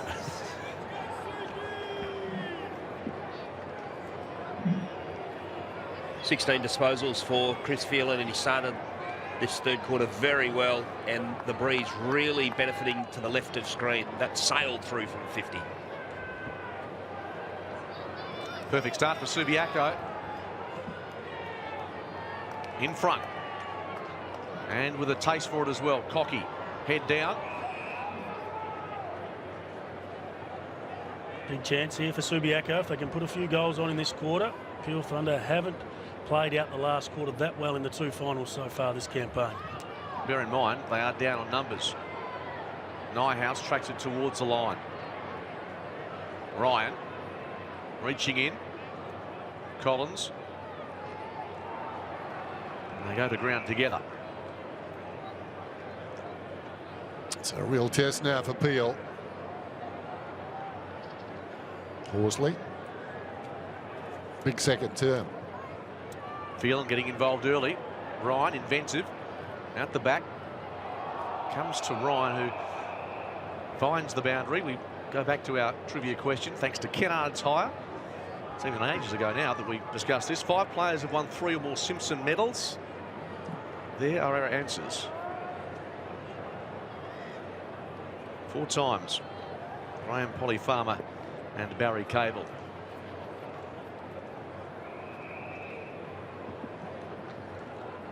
So many of the great names of WA footy here today. Dan, I saw Barry Cable downstairs before. As part of this farewell afternoon of football for Subiaco Oval. Really shut down Peel's run, haven't they, Subiaco? Because barring the first quarter, it's been relatively fine this afternoon, and Peel trying to get the ball in space, but Subi haven't allowed them to. Good pressure by Cocky. Ends up with Joyce. Across his body. And Bettle absorbing some contact from Ryan. Classy player. Former South Fremantle player as well. Played under you. He did. Explains it. Subin. A kick away. It's all happening close to the boundary line. Bell barges his way forward. Kennedy goes to ground. Ugle kept his feet. He's got a man on DeLuca. In that direction. Has Litherland for company. And the ball trickles into the behind post. Great stuff by Litherland there. Luca knew he was in his hip pocket.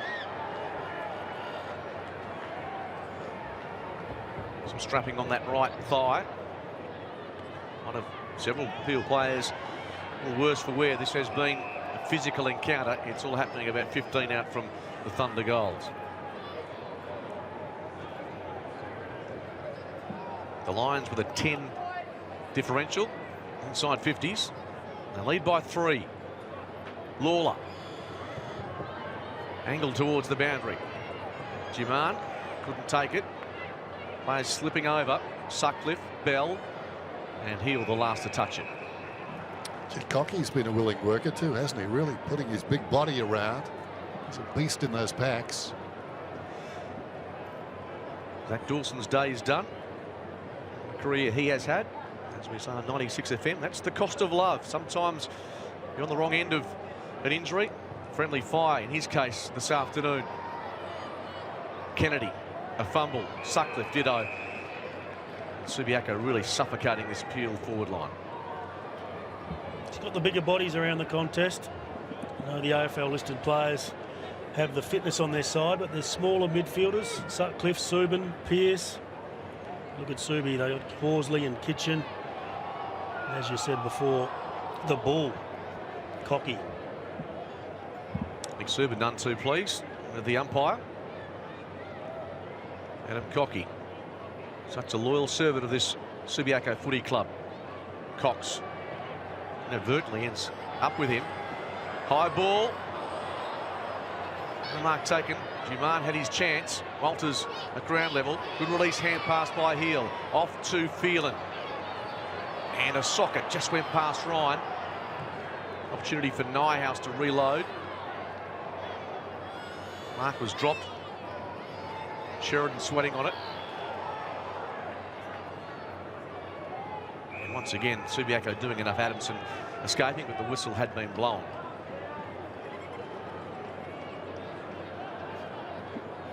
.50 out from Peel's goal. Taverner in the ruck. Phelan getting busy in this third quarter. Good pressure by Baker. Opportunity for Liam Ryan. Toe pokes to his advantage. Against the boundary and running out of room. Pearce is pretty quick. Ryan thinking somebody slower may have been chasing him that time. Misjudged it. Pearce corralled him.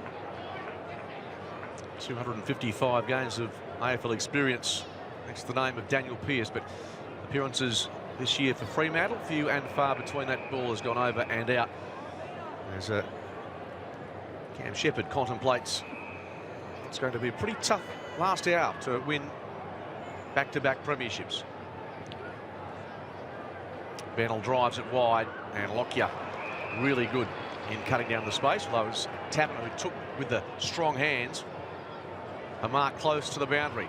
Kennedy spoils. Kitchen in support. Confidence level of Subiaco just rising as we speak. Powell. The whistle, and 50, is it? Yep. Momentum certainly with the Lions.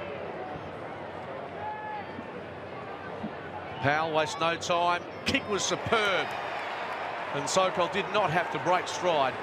That was delivered with a bow on it. He's a beauty. This goal was set up by Chris Phelan. What about his vision in the back half to find a teammate ahead of play? And this is what Ben Sokol's done all day. Just let into the space. A brilliant kick inside 50. And he's nailed the 3 shots he's had. I think he'd feel confident for going for number 4. Got the breeze right behind him as well. Begins his approach from outside the 50. That distinctive shift to the right. And then he releases. Well, he could be the player of this grand final. 4 goals and more to come perhaps. Subi out by 9.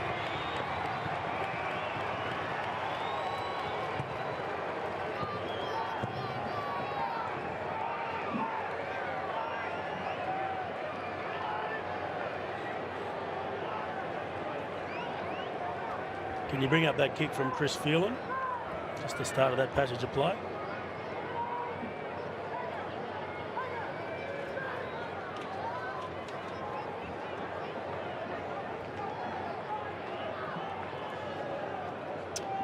Let's check in with Steve Buckler downstairs. Yeah, it's got a special guest here in the Premier of Western Australia, Mark McGowan. And Mark, it's probably fitting for the Premier to be here at the last game at our famous Oval. Well, it is. It's a historic occasion. And I thought I'd mark it by bringing my 2 sons up to hopefully see Peel win. And what can people of Western Australia expect from the move to the new stadium? Because that's what it's all about now. Oh, well, it'll be a world-class venue, and we're keen to make it work as effectively as possible. Keen to get that bridge in so people can walk across to it as well. I'm sure it'll be a very exciting era for football and other sports in WA. And you'll see the Rockingham neighbours, the Peel region, so I'm sure you're barracking for the Thunder today. I am barracking for the Peel Thunder. My electorate of Rockingham's near Mandurah, as you know, and a lot of the players emanate from where I live. So, yeah, I back Peel Thunder, although I think I'm probably in a minority here today. Well, we look forward to seeing what the new stadium brings to our great state. And Mark, enjoy the game today. Thanks very much, Steve. Thanks to the Premier of Western Australia. 9 points is that margin. Walters scrambles it out of there. And a push in the back is the call. Everton none too pleased with that. Kitchen comes up with the ball. Tough call. Just rolled him at the last minute. Could have gone either way. I think the umpire just saw that pressure in the back. When do you reckon Peel scored their last goal? It must have been about 20 minutes ago, wasn't it? Game time, that is. Late in that second quarter, but they haven't tested Subiaco for a while now. Kitchen needs to take a leaf out of Ben Sokol's book. Didn't ever look like finding the range there. It's a bad miss.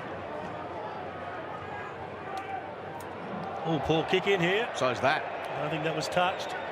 And Powell, the recipient, just starting to unravel a bit here for Peel. Their last goal came at the 17-minute mark of the second quarter. Ron Powell. Not a bad effort from there. And this is the moment you feel that Subiaco can really put Peel to the sword. I think Peel need a bit of whistle as well. It's 15 free kicks to 6, and it's been the feeling that the whistle's certainly going Subi's way. Kick back in. Clever mark by Collins.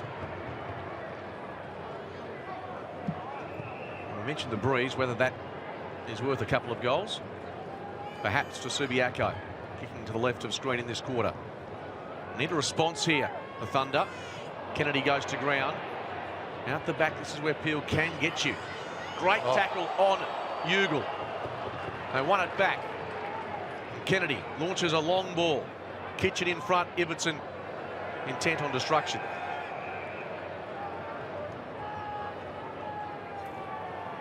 That's what they've been so good at doing today, shutting down Peel's space.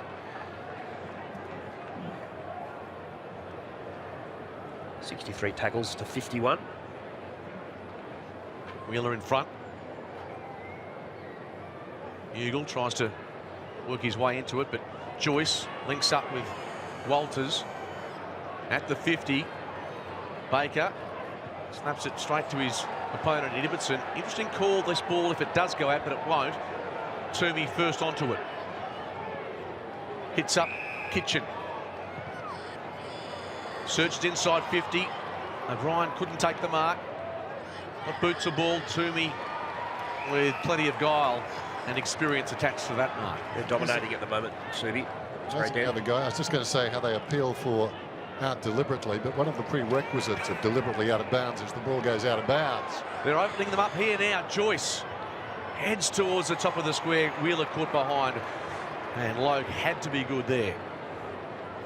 They need another goal for all this dominance. Subiaco dominating the tackles, the inside 50s, the clearances in this quarter. Rory O'Brien very close to the man on the mark. Taberner destroyed by Jackson. Taberner goes again.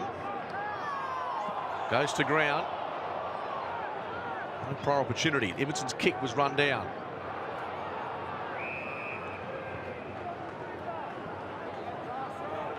A 9-point lead, but it certainly feels a lot more than that at the moment. In fact, it's 11 points as we speak.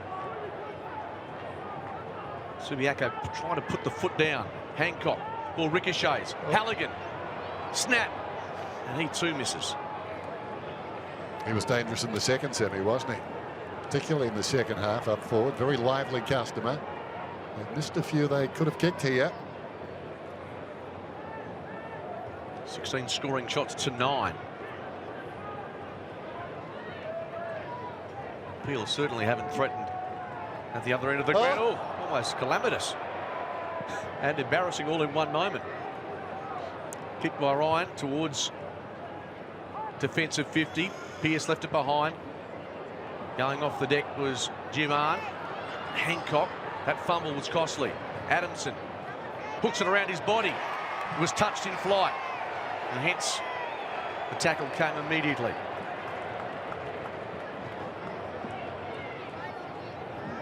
Wouldn't say Subiaco are on their knees, but they have Peel on their knees, but they're in desperate trouble now, the Thunder. G-Man in the ruck. Getting any run at the moment. Subiaco shutting down the space just as they've done here. Yeah, really suffocating Peel. They've been swarming, tackled really well. They're winning clearances, numbers around the footy, the hallmarks of Subiaco's successful teams. Cox knocks it wide of the congestion. O'Brien. Did he dive on it? Knocking it wide's good, but you need to be careful in this spot. Best on your forward line. The repeat. Walters. Head over it. Comes to Horsley.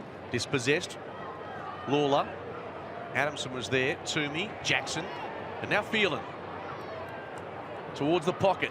Great courage shown by Ryan. Been their best defender today, Luke Ryan. Makes good decisions. Time to take some pressure off this Peel defence. Kicks for distance. And no issue there for the Subiaco defence to see the ball over and out. And our Kennard's High footy trivia. Next question. Who was the last Simpson medalist in a losing grand final side?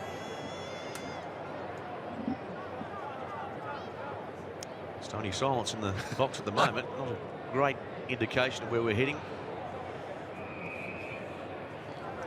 I've been away for 30 years, so I'll go with Norm Rogers in 1964. That's the best I can do. I think we have to go back to the 80s. Oh.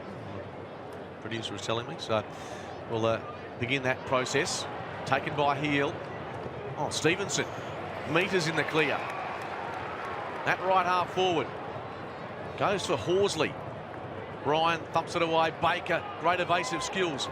Hancock's kick was smothered. Lowe couldn't contribute. Hancock to the pocket. Phelan, a dangerous ball. Hancock tried to spoil. They're threatening Subiaco. It's at the top of the square, and that's where it stops for the time being. Relentless, aren't they, Subiaco? Numbers around the footy, they just bludgeon it forward, then get another contest. They need another goal here to justify their dominance. Baker. Adamson went to ground. Snap out of there again. Off to the right. How many is that? 4, 5 they've missed. 17 scoring shots to 9, but they need the reward for all of this effort. As is so often the case, sometimes the ball just goes down the other end of the ground once for a goal. Bennell back into play. That's been a trademark of this man's career. Ibbotson overhead. Across to Pearce. With some distance, finally Peel. Break past the middle. DeLuca though. Outworked by a couple of lines, including Litherland, and now Kennedy, watch out. Went to ground and he's won himself a free kick, but he might have also worn one. That's very lucky though, isn't it? He did slip. He deserved it, but wow. If you duck, you don't get the kick, but if you slip, yeah, fair enough, but the umpire will pay it. Inside 50s, 39-22 now in favour of Subiaco. That is domination. Yet the scoreboard doesn't reflect it. Yeah, blood rule here. But Kennedy coming from the ground after slipping and getting high contact.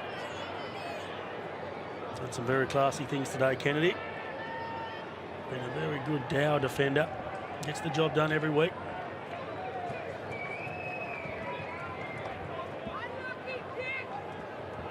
Brief delay, but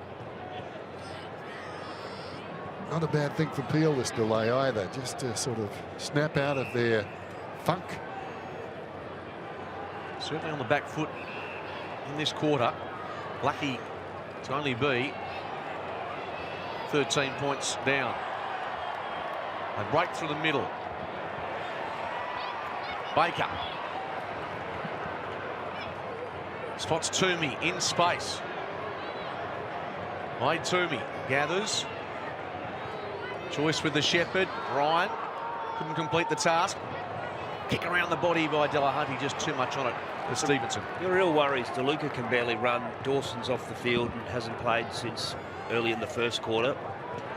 They're really impacted here, Peel, and their ball movement has been slow and down the line. There's been very little lateral movement at all, Hayes. Well, one thing Peel don't have is natural inside ball-winning midfielders. They're all makeshift midfielders. Subin's in there. Sutcliffe, who played most of his career as a small defender, he's been thrown in there. They need someone to spark the group. Just takes one act though as Pearce hooks it to the wing. There's a hold. It was visible from here. It will go back to Subiaco. Lockyer on the end of it.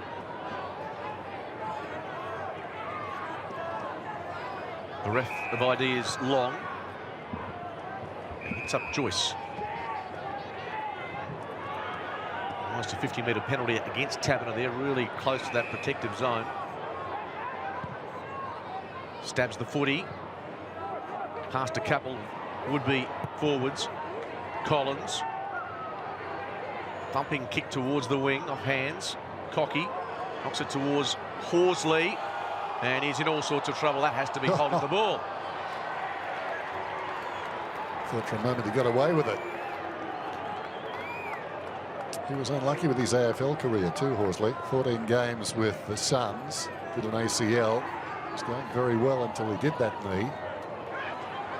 Here's Sheridan. Couldn't get enough on that kick. Litherland. Well, enterprising kick to say the least. Subin knocks it towards Ugle. Bit of space ahead of the ball here. Cox v Litherland. Well directed by Cox, although Sheridan went to ground. It's a live ball. Top of the square. Lawler needs support. DeLuca, a noted snapper. And that is a beauty against his former club, no less.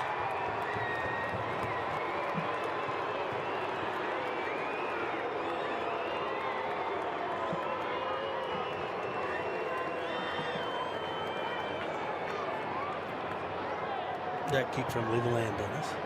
Why not just kick it up high?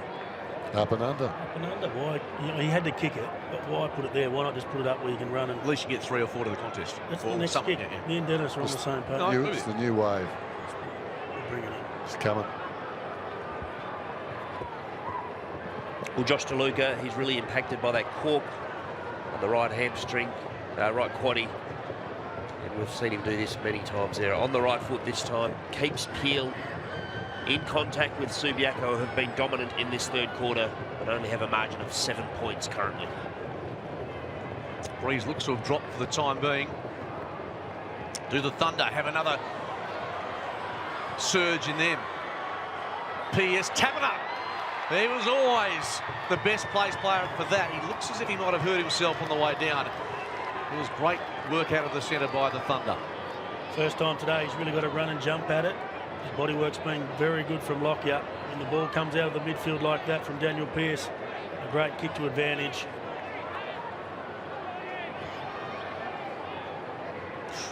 Maybe the ankle twisted on impact there. So he will kick this under duress. But it's a massive moment in this game. The deficit is 7, and now it's 1. This game is very much alive.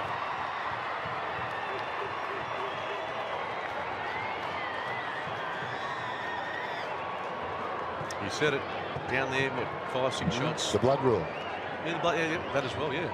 But their dominance. Blood rule was very timely. It just stemmed the momentum.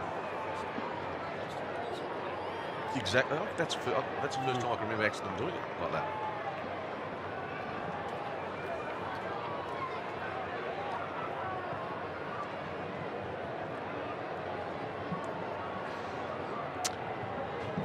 So back-to-back goals for Peel. That blood rule came at a good time. Ball clear out of the centre, hasn't happened much for Peel in this game, and then Taberner with a run and a jump at it. A fitting way for this grand final, the last one at Subiaco. It's a nail-biter with Horsley winning a clearance. Ball bobbling its way inside the 50. Great tackle, Sokol. A little fortunate there not to be penalised.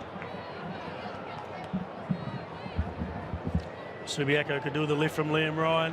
Hasn't had a big day today. 7 possessions. Yet to trouble the scorer. Kitchen, head down, won it. Powell. Just too much on it for Collins. Delahunty. He goes to ground. Baker shut down. Kitchen sends it defensively. Back to Adamson. To the square, and Nyhouse read the situation well. And whatever breeze there is definitely benefiting to the left of screen, so Peel will kick with that in the last quarter. Bennell searching for Taberner, who is struggling with that ankle. They're queuing up here. Toomey, not enough on it. Oh, well done. And Baker, he thought he'd have a swipe in the process, but Ryan, none too pleased, took the mark and got on with the job. Back to Taberner. That's a good set of hands there. Could they be in front by 3/4 time? Wheeler halved the contest. Heel off to Kennedy. Next kick important, and even though the sun was a factor, Collins stood his ground. Across to Lowe.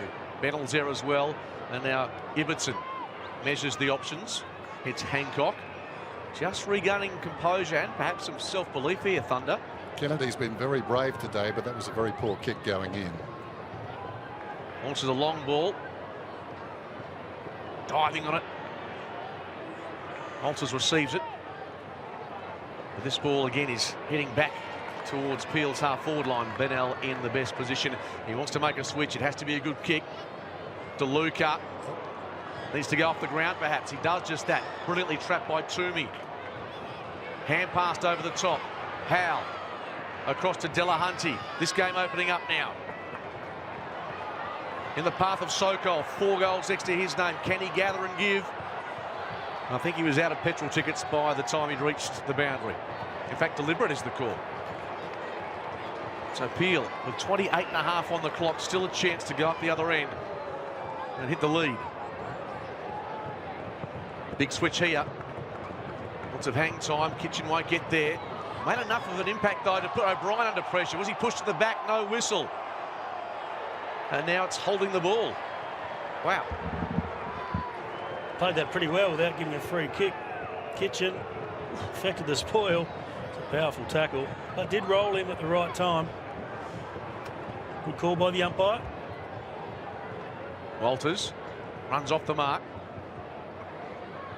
In deep. Well, Ryan's a little late on that. He might incur a 15-metre penalty, and that is indeed the case. He's starting to be a factor, isn't he? Both Collins and Ryan. Temper's getting frayed here. Lions in a bit of pain, but his marking prowess has come to the fore the last 5 minutes particularly. He too took a lot of marks last time they met, along with Matt Taberner. It's mark number 6 today. And as it's dried out, he's got better. He's going to be a very exciting docker. Peel wounded, no question about that, but they are being very brave in this third quarter. Can't afford too many more injuries. Ryan, terrible off the boot. Peel in the way. They start to spread for him. Lockyer hoping for a target down the line. Adamson knocks it towards the line. Bryan in real trouble there. The ball is swallowed up in that congestion. Well done by Adamson. Margin at 2 points. Three-quarter time looming. The 2017 decider. And that kick by Sutcliffe has gone out on the full, has it? Or was it touched? It was touched, so a stoppage. Another long quarter here. The Lions poised to turn for home with a narrow advantage. Another whistle. 74 hitouts to Peel to 17. It's a massive differential, isn't it? It's rare that you see that sort of differential. That's why they don't mean much, Pete. No. In my book. Well, the clearance differential speaks for that exactly. Grappling at half forward. Comes out to Joyce. Weaves his way out of trouble. Back to Heel. Spreads it for Lockyer. Heads inboard to Kitchen. Plays on immediately. Here's Ryan on the move. Calling for someone to come to him. Hits up his target, Halligan. About 50 out. With the breeze at his back. Saw Phelan get the distance from a very similar position. Start of this third quarter. Just going to say, interesting, Lee Kitchen coming into today, 84 marks for the season, 1 contested. He just got that ball out in his own and set up that chain of kicks that set up perhaps a score. Well, most likely a score, but maybe a goal. Halligan, a couple of goals in that second semi-final defeat a fortnight ago. And once more, it's gone to the right-hand side. The question is, are they kicking themselves out of the game, Subi? Because they've had all of the play, really, in this third quarter. I mean, Peel kicked those consecutive goals, but it's been a Subi domination, but hasn't been reflected on the scoreboard. Here's Pearce cruising out of defence, and the intercept mark taken by Adamson. Peel players desperately getting back to the goal line. It's a 65, 70 metre kick from there, so I wouldn't have thought he'd be able to get close to the journey here. Chance to show your spiral. Get on the tour. Channel your best, Malcolm Blight. Didn't hit it that well, but let's make sure if you're a Peel defender, that ball doesn't head anywhere near the goal mouth. What a finish we have. What a farewell coming up for this grand old venue. A 3-point lead to Subiaco. Macca's match day, the 2017 WAFL Grand Final. It's been a game of inches, and Zach Dawson got the ball rolling for Peel. The opening score of the afternoon. He was lively in attack, setting up another after taking this mark, handing it off to his skipper. And the Thunder making the early running, hitting the scoreboard and putting pressure on Subiaco. Wheeler, after receiving that free kick, bending it back beautifully across his body. And the Lions heading into the second quarter with some degree of confidence. Jeddah only needs one invitation. Very much a player who loves the moment. So too does Liam Ryan. Kept the ball alive, somehow lays it off, ends up in the hands of Joyce. And Sokol, an afternoon he will remember, even more so if the Lions go on to win the premiership. Third term dominated by Subiaco in terms of territory. Sokol with 4 for the afternoon, showing his teammates how it's done. 6-13 they've kicked. They've had so many opportunities, but he was blanketed in the end. And DeLuca against his former club, keeping the Thunder right in at Taberner. A contested mark, an ankle injury, but off the left. He makes it really tight at three-quarter time. The margin is 3 points. Having a look there, Taberner with a couple of goals. Sokol for Subi. He's been the find of the afternoon. 4 goals he's kicked really efficiently and evenly poised this game. Do Peel have the run? They're down in rotations, a couple of injury concerns, and Subiaco just numbers around the contest. They've been terrific in the contested situation, the clearance situation. This game's going down to the wire. Peel on 10 possessions in that third term. The last 30 minutes of football here at Subiaco Oval. And which team will take the premiership? Bennell into the path of Bell, brilliantly smothered. Pierce got the kick away into the pocket. Taverner, Lockyer, the master in that situation. A floater. Toomey camped underneath it. Body's thrown in there. Terrible bounce there for Heel. Adamson's kick. Hand on it by Horsley was important. And brilliantly done in the end by Hancock. Subiaco can springboard out of defence. 4 goals next to his name. Sokol heads wide. Litherland may have been pushed in the back while kicking that, but the umpire lets them play. Baker stripped of it, and Nyhouse sends a high ball. He'll have to be good, and he is. Gee, that kick told you something about the breeze, though, didn't it? That went a long way. Need to improve around the clearances. Do Peel Thunder 44-24 at the moment in favour of Subiaco. But from those 44 clearances, Subiaco have kicked 2 goals 9, and Peel have kicked 2 goals straight. Such an absorbing grand final. 2 teams going toe-to-toe. Horsley, Halligan linking up near the boundary line. Kitchen, watch out. He was cleaned up and is in some pain, but maybe not more so than the player who hit him. And Ibbotson feeling the effects as well.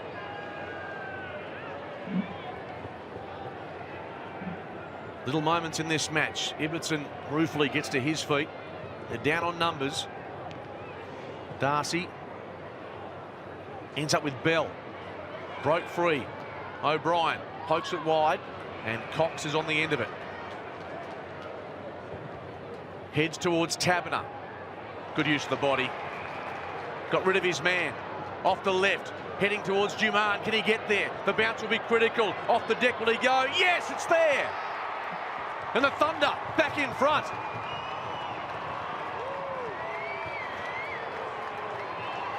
It was always a good kick, wasn't it?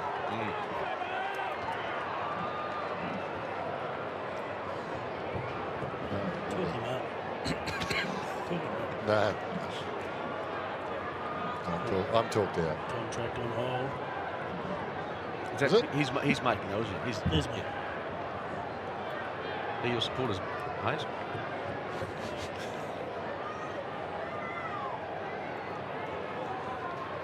Terrific kick from Taberner. Big contested mark. He wheels on the left foot to the advantage of Duman, who's been impressive in patches. Listed at 193 centimetres, so good height. Listed at 73 kilograms as well, so he's already put a couple of kgs on that tender frame.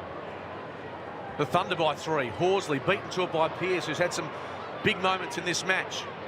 Bell trapped it, goes to ground. Lawler's there as well.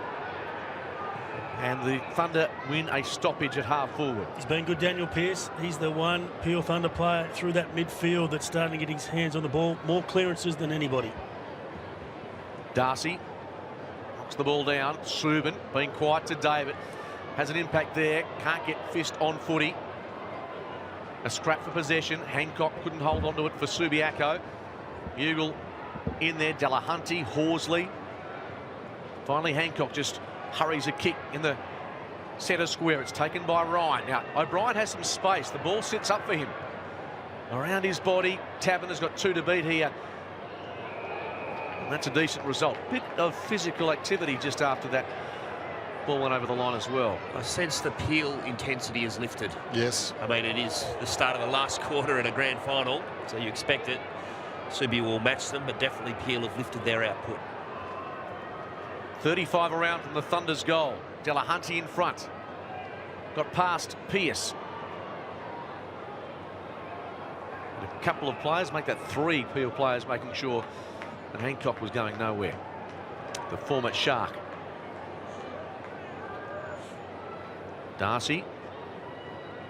Over the top comes Powell. Subin with intent on that occasion. Off to Sutcliffe. Taberner. Lockyer under pressure. Gets the kick away. Comes to the back. Then Wheeler. Goes down the line. Sokol and Collins. How will this play out? Sokol.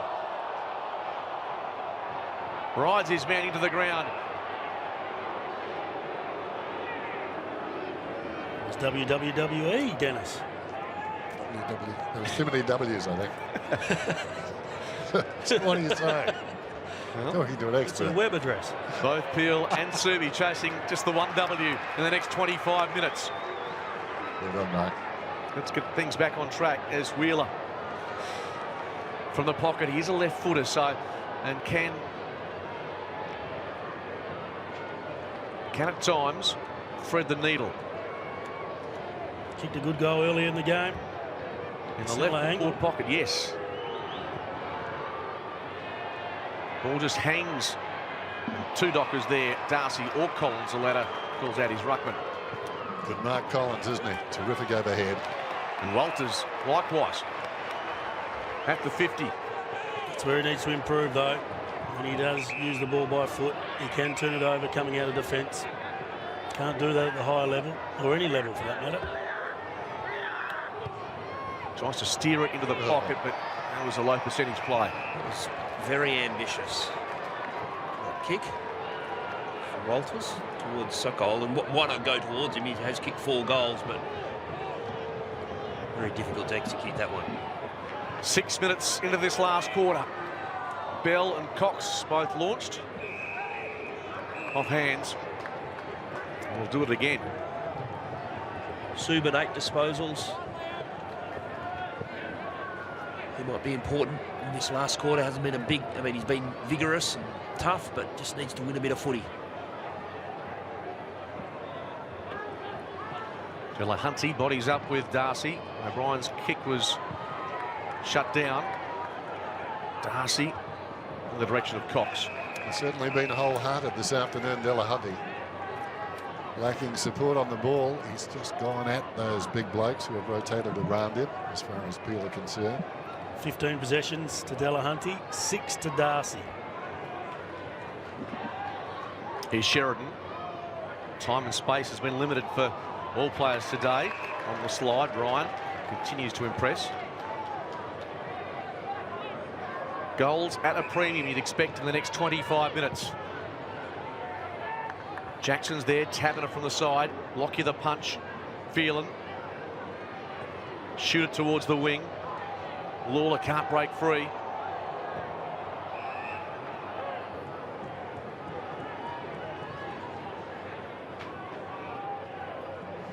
Subiaco have had Peel's measured through the course of the home and away season, but of course a 4-goal victory in the second semi-final. Subiaco have been terrific today, but they've allowed Peel back into the contest. Kitchen hits up Stevenson, goes by hand to Horsley. He switches it across to half forward. Powell delicately off to Wheeler, can take it and go from 45, and the Lions regain the lead in the decider.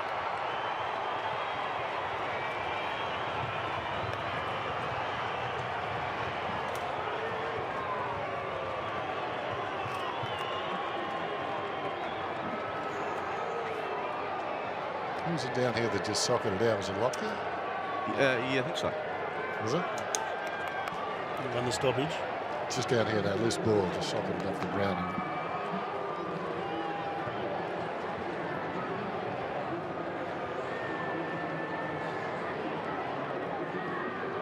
Big goal, that one.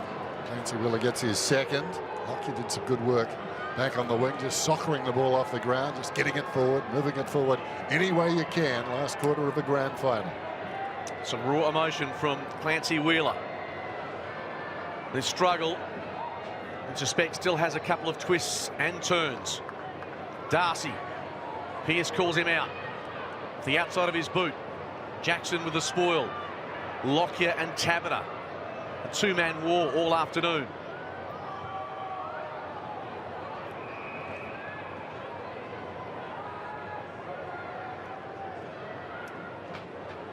Matthew Taverner, contract talks with Fremantle on hold. Grand final to be won here.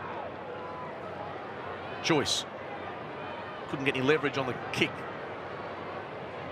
Logue attacks the footy hard. Walters did well but gave it up. While on his back, Taverner couldn't bring it to ground. Heels hand pass a little speculative. Sutcliffe in the pocket, no support forthcoming. Adamson retreating. Got the hand pass away. Heels kick. Hancock. Walters though with the appetite and was pushed in the back.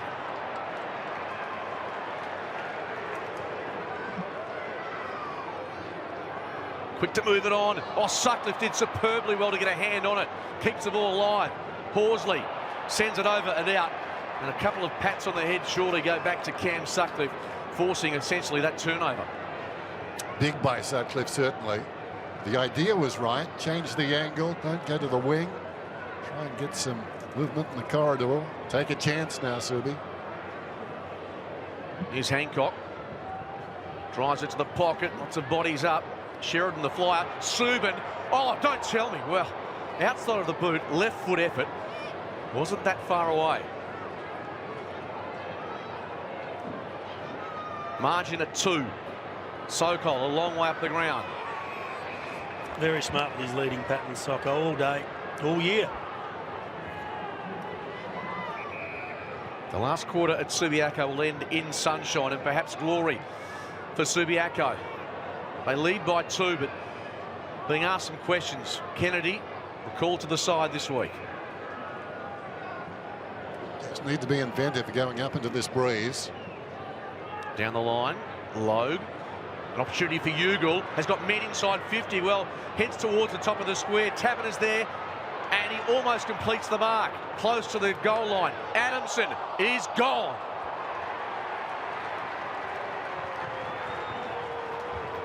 It was a good initial spoil. Not sure which player it was, but got across. Just affected the spoil on Taverner. Good follow-up there from Jeddah.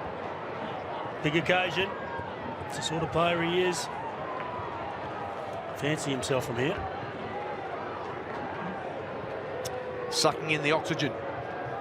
He knows what this means, what this kick could potentially spark. A noted goal kicker. And Jeddah. Oh, so coolly. There is a moment to remember in this grand final.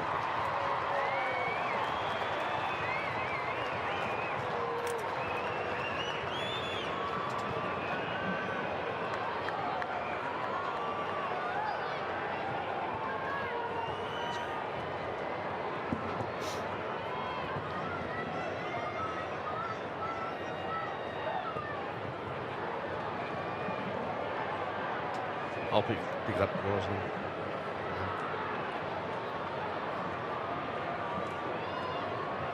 Celebrating 50 years of telethon next month. If you'd like to donate $5, you can text WAFL to 1997 6484. It's got a worldwide reputation, telethon, and we'll do it all again next month. 4 points the lead to Peel. What a grand final we had. Jeddah's heroics giving the Thunder, the defending champions, a lead. Delahunty in the Walters direction. Goes to ground. Cocky like a bull off the left in the Stevenson direction. Out the back, Sokol and Collins. And that will do the Thunder defence. Cocky's the one player for Subiaco that can give them a bit of a lift in this last quarter. He's only had the 10 possessions, but you can see what he can do, and he's very clean. Such tense moments for both coaches. Delahunty. Ball comes out the back. Joyce almost a half chance. Cocky. Over the top went Subin. And it hasn't been the prettiest game, Peter, but I guess a close game in a grand final tends to get the blood flowing. Yeah, it's been a real arm wrestle. I mean, the conditions, but also Subiaco's style of play where they love the contested situations have meant that it hasn't been a spectacle, but it's been absorbing. The Lions kicking into the breeze in this last quarter. What can they come up with? Subin has certainly lifted his intensity in this last quarter. Every tackle or attempted tackle is so important. You can't slip high, can't get in the back. Otherwise, it's a shot at goal for Subi. Delahunty won it down. Just off to the right. Kicked by Phelan. The comeback he's had. I think that was orchestrated too. I think it went there with intent. Delahunty just working his tail off. What a great return by Phelan. 26 disposals. Been one of Subiaco's best. Extraordinary number of players around this boundary throw-in. Cox won it down. Brought back into this side. In exchange for Jono Griffin. Ugle, high ball. Well, two Lions hit the deck. Over the top comes Lockyer. Smashed straight back into the forward 50. Juman's in trouble, so too Cox. Off by hand to Ibbotson. The pressure is enormous. Oh, Bell played it brilliantly. Off to the run of Pearce. He's had an afternoon out. Towards the wing. Taberner is there. So too Lockyer. DeLuca at the spill. Kicks the ball in front. Has support at the back. Toe pokes it towards Taberner. Joyce has him. Subin deftly sidesteps into the pocket. O'Brien opposed to Powell. It beats both. Would have been great vision from Subin there. But he had a free player, Hancock. Very easy from here. We get to see the entire oval, but he was in a lot of space. Would have been amazing if Nick Subin had identified the free player. In any event, they get another opportunity to score here. Anxious moments for the Subiaco defence. Taberner wins it down. Phelan can't get any purchase. Subin goes again. Goes to ground. Ball hacked out of there towards the boundary. Horsley over the top. Needs support. Joyce. Bennell was good. Ibbotson back to Bennell. They keep it alive. Jumar shut down. No prior. And as a result, the umpire and the umpires is under as much pressure as anybody out there. Players absolutely exhausted from both sides. Of course, coming up after this, 7 News at 6 o'clock. O'Brien in the direction of Ugle. Adamson may have been taken high. Lets them play. Kennedy. Powell on the move. Nothing long. Ryan was his target, but he picked out the wrong Ryan. Yeah. He's done that all day, Luke Ryan. Just reads the ball so well. Massive missed opportunity there from Subiaco. Oh, kick has to be good into Cox, and was. More one-on-one stuff up ahead too, wasn't it? Great chance for Subi. Deft touch to Juman, who takes it backward of the centre circles. You'd think the Thunder would need at least one more goal. To half forward. Sheridan came from 3 deep. Oh, hand pass straight to Jeddah. Off a step. O'Brien's there. He reaches. The ball just drifts tantalisingly away from him. Yeah, he was all by himself. Rory O'Brien, forward of the play. Just needed even Milne, didn't he? Just needed to look there, Jeddah. He did. He had to take a look, didn't he? He didn't. He turned and placed the away. same motion. Out to 5 points. Ball back into place. Subin's really lifted. Knocked the ball down. Taberner in support. Squirts out wide. Jetta into the pocket. Joyce standing, waiting. Sheridan. And now that's close to being deliberate by Kennedy and being paid. Good call, Buck Reddings, yeah. We saw Jetta kick a goal from pretty much exactly here before. You watch, Kennedy's just smashed that out of bounds. That's just a lack of... That's pressure. It's pressure. True, it is. Brain fade. Game situation. Back into the lineup. So Tom Sheridan, the recipient. The angle is acute to say the least. Starts his approach from where the West Coast Eagles run out on home games. Sheridan uses the Jenner method, and wow, that's extraordinary.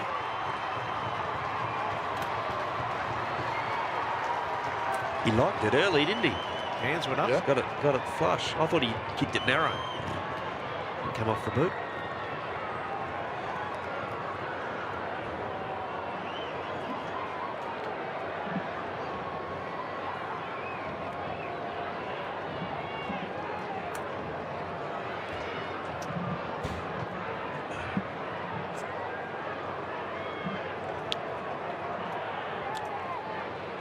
He liked it very early, Tom Sheridan, his second goal, but so important. The banana, you can see him celebrating from the moment it left his foot.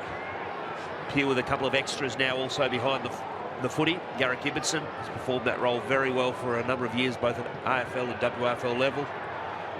And Bennell as well. Have Subiaco thrown their best punch. Liam Ryan charges through, keeps the ball in control. There's a whistle though. Coming back Subi's way. Started at the back of the square, Liam Ryan. He's trying something different. Hasn't been his day, but he can still have an impact. The Thunder by 11. No time to panic just yet, but they must be the next team to score a goal. Ryan lobs it towards full forward, and Collins completely intent on destruction. And the Subiaco fans want to deliver it, but in entirely different circumstances. There's no game awareness there from the Subiaco players. That was in a marking contest. The Kennedy one wasn't in a marking contest. There's the difference. 55 out. In fading light. Cox. Bell. Subin. Second effort was good. Adamson's hand pass was knocked down. Jackson can't find clean air. It's a battle of will, isn't it now? Yeah, Bell's been important with his physicality, and Subin's definitely lifted as well. Almost 21 minutes into this last quarter. The Thunder on the cusp of back-to-back premierships. Darcy won it down. Kitchen blanketed by O'Brien. He almost... I might say that he dived on. Absolutely. O'Brien's livid, but the umpire, I think, had every right to give Horsley the free kick. Didn't get much purchase on it. Lawler knocked it down. Here's Subin. He breaks. The confidence levels of Peel growing by the minute. That was strong by Subin. Kitchen hit him hard. Didn't move him. Lawler. 3-on-1 there. Cox did enough in that situation. Pearce, a fend off. Off to DeLuca. It wobbles its way to the 50. Lockyer kept his composure. Half volleyed by Toomey. Through the middle they head. Baker. Stopped in his tracks by Lowe. Uses Toomey. Simply they have to score the next goal of the Lions. Sokol takes something off the kick, looking for Liam Ryan. But the defence of Peel again, superb. Collins. And initially it was Nyhouse. He's been the master, Nyhouse. Sorry, Dan. No. Close down speed on Ryan. You see here. And Ryan took it a bit easy, I think. Had to continue hard at the footy, allowed Nyhouse in. And that's conditioning, I reckon, more than anything else. All tossed back in. Another scrap. O'Brien. Horsley desperately trying to conjure something. Bennell makes meters. Jackson, time becoming the enemy now for Subiaco. Baker and Lowe, body on body. Tackle on Hancock was good and rewarded. Well done by Baker. Small man. Took him front on. Correct disposal. Thunder pushing so many numbers back. Here's one, Darcy. And front on contact. Or was it a Shepherd, they're saying? Irrespective, it will go back to the ruckman. Well, the opportunities wasted in the third term. Coming back to haunt Subi now. We reflected at the time that could have been an issue. Phelan around his body. And a chance for a response. 45 out. Cocky receives it from Delahunty and he sprays it left. It was odd to do that, to play on in that situation. Do you think Cocky was in on it or not? Well, I'm not sure that he was the best option in any case, but Delahunty, the moment may have got to him there. Bell sets in front. Ends up with Toomey. That kick also lacking any purpose. The break is on big time here. Cox into space. How about this? DeLuca, the ex-Lion, tracked by a couple of Subiaco defenders. DeLuca goes to ground. And now Litherland has the opportunity, has to hit a target and does. Heel. Great play by Litherland. Such anxiety for these players as they are fatigued. Hancock gathers, gives to Joyce. Down the line, Stevenson. Vice-like grip. Phelan heads to Cocky. Here's their chance. Here's their moment. Cocky about to be run down. Sense the danger. And the kick to the pocket. being escorted by O'Brien. And is that the moment that Subiaco could have pounced? Well, Nyhouse did a great job stopping Liam Ryan on the lead, and Griffin Logue, that man there, that was a superb chase. Put Cocky under immense pressure, and Cocky sprayed it. Look at the chase here, commitment to the chase. Could well have gone all the way if not for the efforts of Griffin Logue. Delahunty, that was touched. And a point is no good for Subiaco.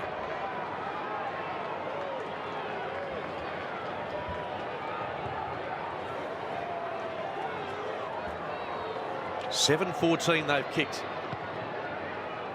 Ryan, as you'd expect, going for distance. Lawler stands in the tackle. Delahunty has him. Adamson into the direction of Baker. They keep pressing Subiaco. A kick towards the top of the square. And now Bennell quite correctly just assesses the options, and they can start to kill some time off the clock. Yeah, every time you get the footy now, take as much time off the clock as possible.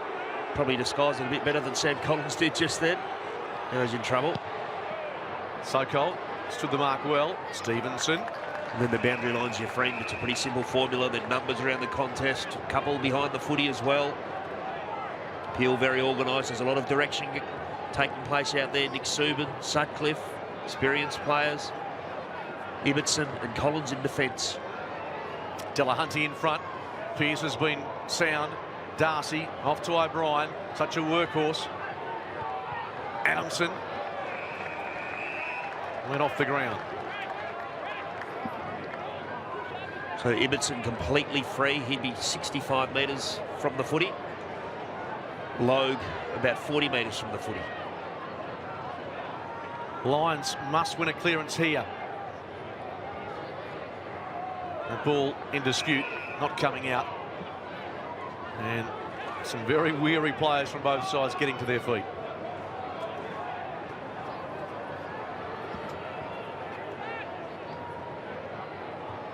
Darcy directs it. There's a hold. It will be a Subiaco free kick. No time to waste for Lee Kitchen. Guides it towards 50, and the big hands of Darcy do enough. It's been effective in this last quarter. Darcy getting back in the hole. They're very good at protecting the lead. Peel Thunder. Darcy goes long. Lockyer gets rid of Taverner. The ball ricochets from O'Brien's kick. And this is all working in Peel's favour as they inch their way closer to back-to-back premierships. 56 inside 50s to 35 now in favour of Subiaco. Delahunty. Sutcliffe involved. Phelan knocks it on. Jiman's kick. Hill improvises. Baker put the head down. Wins the free kick. Desperately trying to find an option. Has to go long. But Peel have got so many numbers back. Pearce. It's been excellent, Daniel Pearce. He's been terrific. And now it's all about just trying to clear some metres. Litherland gathers and gives. Off to Kennedy. In the centre circles, Heel. Poor kick. A turnover potentially. Logue over the ball. Toomey feeds Lockyer. Back to Phelan. Can they hit a target now? Too much on that for Sokol. Collins worried out of it. But they have butchered the football at critical moments.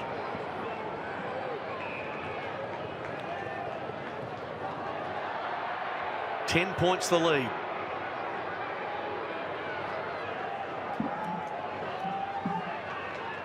Subin. He wins it. Walters strips him of it. They've left Liam Ryan away from the stoppages all day. Could be a good time for him to get around the ball, try and win a free kick. Inside 50 for Subiaco. Can they somehow find an avenue to goal? Almost to the top of the square. Players hit the ground. Oh, what a mark. Well, he wasn't entitled to take that. Going to ground. Extraordinary effort by Ryan, and that was a mark that could well save a goal. 9 marks for Luke Ryan. None more important than that one. As the game's gone on, he's become really dominant across half-back. 23 possessions to go with it. Ugle. In the Juman direction, Litherland. Toomey off the left. Comes out the back door. Halligan. Kitchen. And it ricochets back towards Congestion. Pearce doesn't make contact. An opportunity for Walters. Now Litherland. Improvises down the line. Kitchen needs to use it wisely, and Bennell somehow hits up Lawler, and that might be that. Certainly, so that's 50. That's interesting. They've been gallant, haven't they, Subiaco? They've kept on coming, wave after wave, but just not the finesse sometimes. Just knocked the ball out of his hand after he completed the mark.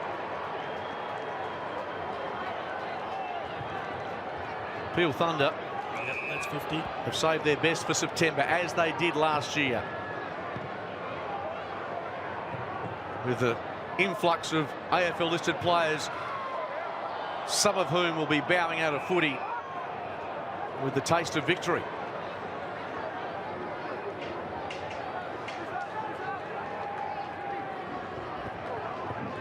Into the 32nd minute of the last quarter. Horsley pushed, and the kick was affected.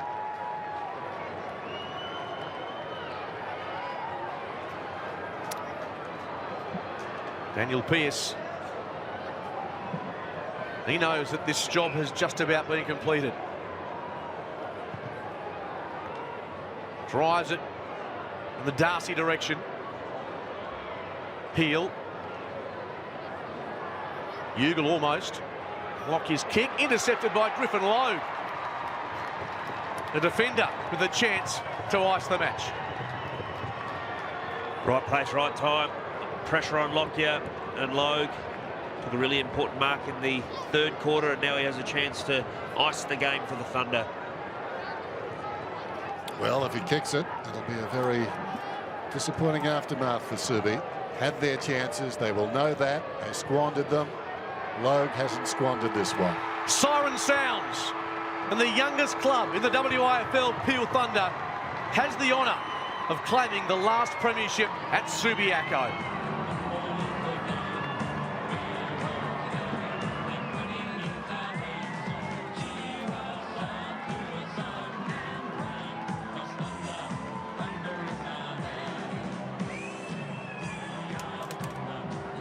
$16 points in the end, and Thunder players exuberant, delighted.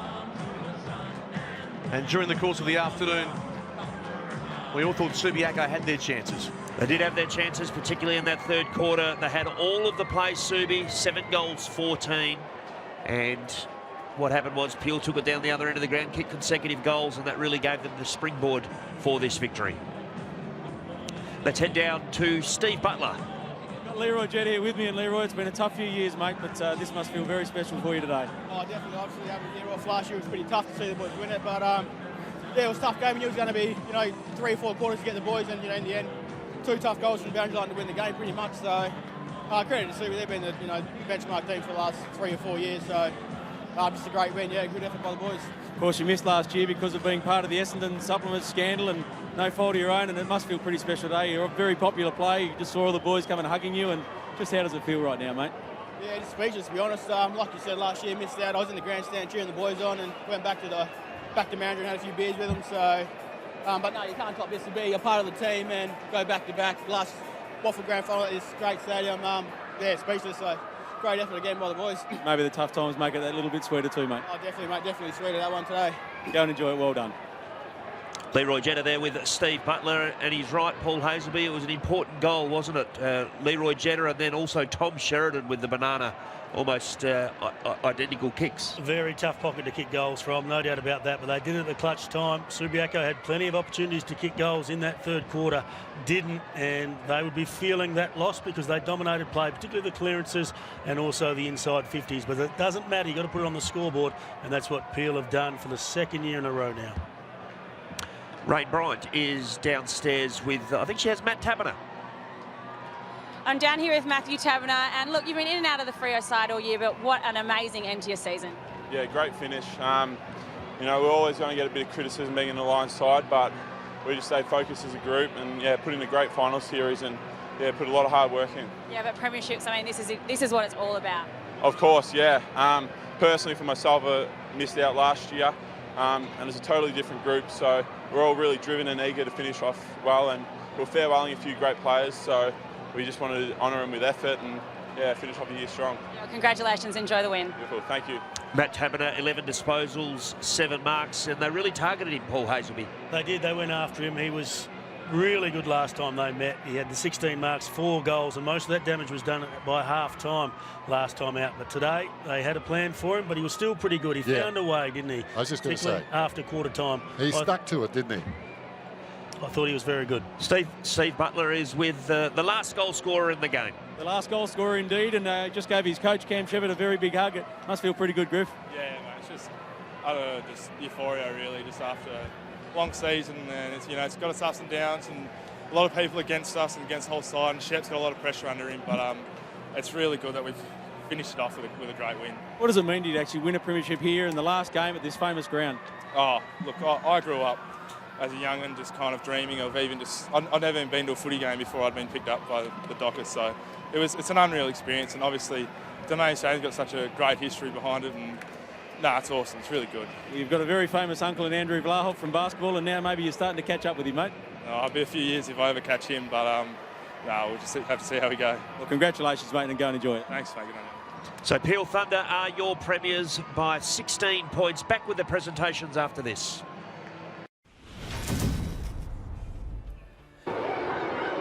Tom Sheridan kicks a crucial goal. Peel consecutive premiers.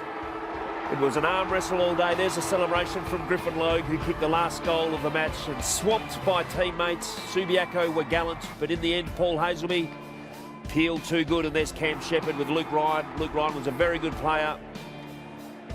They just were able to produce their best footy late, weren't they? They were very good. I love the excitement from the Peel Thunder players. They all got around. A lot of those Fremantle-listed players, it means a lot to them. Premierships mean that you've done the hard work throughout the season. They've certainly done that. It was dominated at times by Subiaco, but they led for most part of the game. In that third quarter, Subi had their chances, but 3 goals either side of three-quarter time. That set up the win for Peel Thunder. Yeah, 21 scoring shots for Subiaco. They had their opportunities. Let's head down to the ground and have a look at the after-match presentation with your host, Mark Reddings. A very good evening, ladies and gentlemen, and welcome to the presentation of the 2017 McDonald's WAFL Premiership Cup, which again this year is in the hands of Peel Thunder. The hallmark of 2017 has been close and exciting. Subiaco and Peel both deserving their place in today's decider. Please put your hands together for both Peel, but also the Subiaco Football Club. In the field for today's League Grand Final, we had umpiring-wise Matt Adams, Justin Power and Trent McPhee, with emergency Ben Laycock. Running the boundary, we have Sean Moylan, Nick Wren, Michael Washbourne and Cole Sinclair. And in goals, Sam Hunter and Brodie Payne, with third scorer Steve Gainslow. Ladies and gentlemen, I'd like to call forward the captain of Subiaco, Kyle Horsley, to address you this evening and speak on behalf of his football club.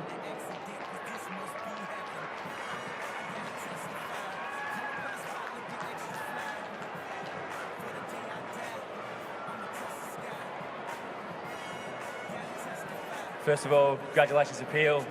Just too good in the big moments. You've held yourselves in high regard this week. You've copped a lot of the media. You've copped a lot from a lot of people, and yeah, it's not your fault. You got these rules are in place. You guys held yourself really well. You didn't bite back. You held your club in great honour. To our boys, yeah, that hurts. Can't be proud of how hard we've worked, what we've given up. I know we've got a lot of trades in our club, a lot of guys who bust so hard all day and then rock up the training in summer and put in a lot, and it's hurting everyone at our club. To the WAFL, Channel 7, McDonald's, all the major sponsors, it's a great comp. It's keep it a great comp. Let's not stuff around with it too much. To the fans who showed out today, it was a huge crowd. The weather couldn't keep you away. You sent Serbia off a great way. To our fans, our supporters, our reserves had a great win today, so make sure you get at the top and yeah, we'll knock the roof off the Serbia club rooms. Thank you. Thank you, Kyle. Kyle Halsey, the captain of the Subiaco Football Club, and of course one of the most enduring features of WA football has been the Simpson Medal. It's been presented since 1945 to some outstanding players in grand finals and state games. Can I please ask Paul Simpson, representing the Simpson family, to now join me on stage to announce this year's winner. This is the 71st time a Simpson Medal has been presented at Subiaco Oval for the best player in a West Australian Football League Grand Final. And it's a bit sad, but it's also there's a new beginning happening next year. And the last ever medal to be presented to a player goes to Luke Ryan from Peel Thunder.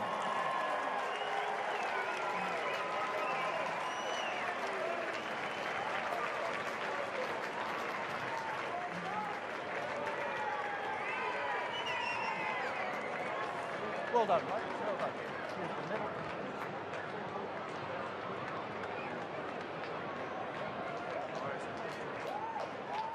Thank you. Thanks to Subiac. I'm not really good at speeches, but thanks, Subi. Been terrific all year. You were the team that beat when you were going to face you today.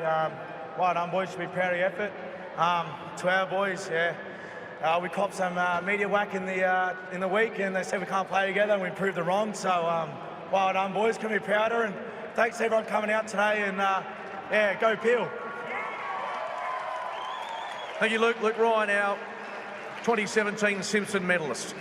I'd now like to invite the premiership players of the Peel Thunder Football Club to come forward and individually accept their premiership medallions from the members of your Little League team who are here today. We begin with number 2, Zach Dawson.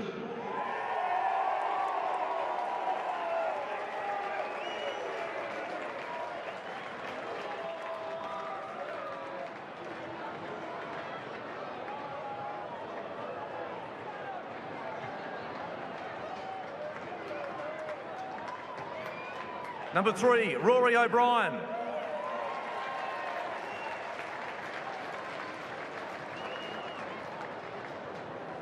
Number 5, Leroy Jetta.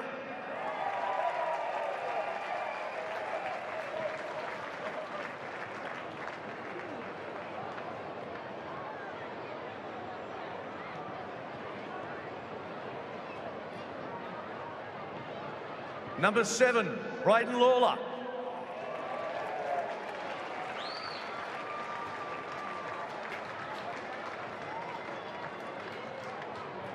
Number 8, Nick Subin.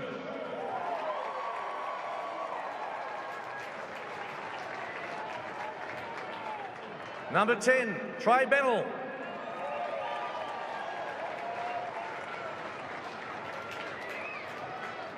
Number 11, Tom Sheridan.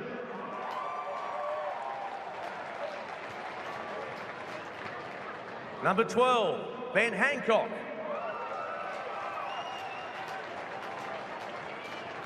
Number 14, Sean Darcy.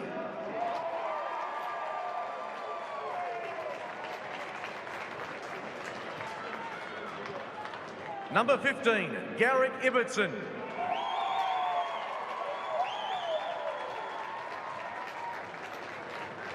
Number 19, Cam Sutcliffe.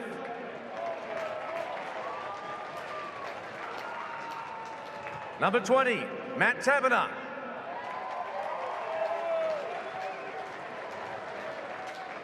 Number 21, Blair Bell. Number 24, Griffin Logue.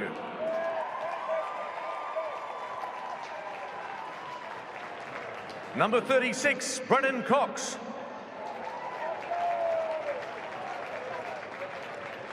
Number 37, Daniel Pearce.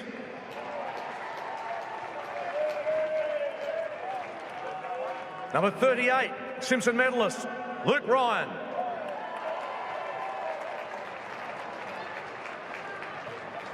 Number 39, Josh DeLuca.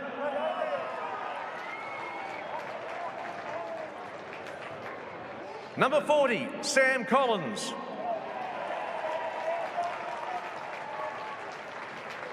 Number 43, Ryan Nyhouse.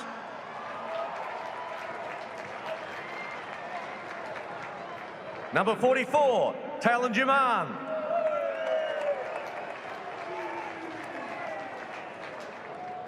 And back to where it all starts, number 1, the captain, Gerald Ugle.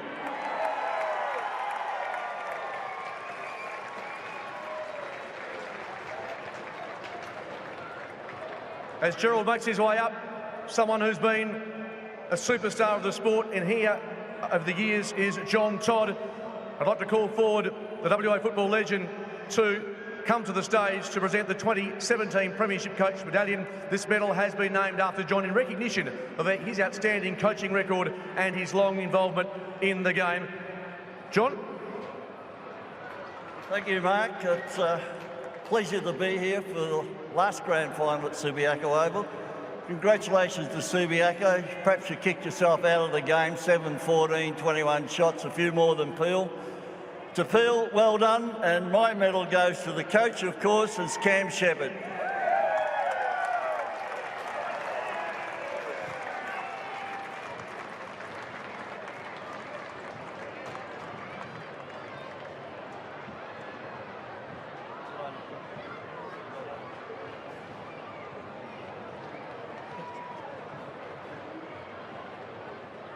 Thanks, John. Wow. Certainly I'd like to start with recognising Jared Schofield and the Subiaco Football Club. I thought they were outstanding today, and certainly in the third quarter when they were really pushing hard, we probably thought we were under real pressure, and they're an elite outfit and extremely well coached. So to Subiaco, Kyle Horsley and Jared Schofield and everyone involved, we admire you. And we have obviously strived to be like you over time, and we're building our brand. But well done to you and your team, Jared. Really well done.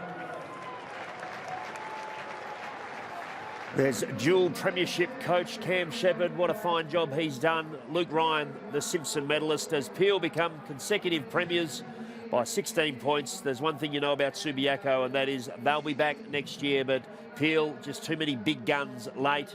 Nyhouse blanketed Liam Ryan. Matt Taberner was important. Thanks to everyone for supporting Macca's Match Day here on 7. It's been a great pleasure to bring you all of the action from season 2017. Peel, your 2017 premiers.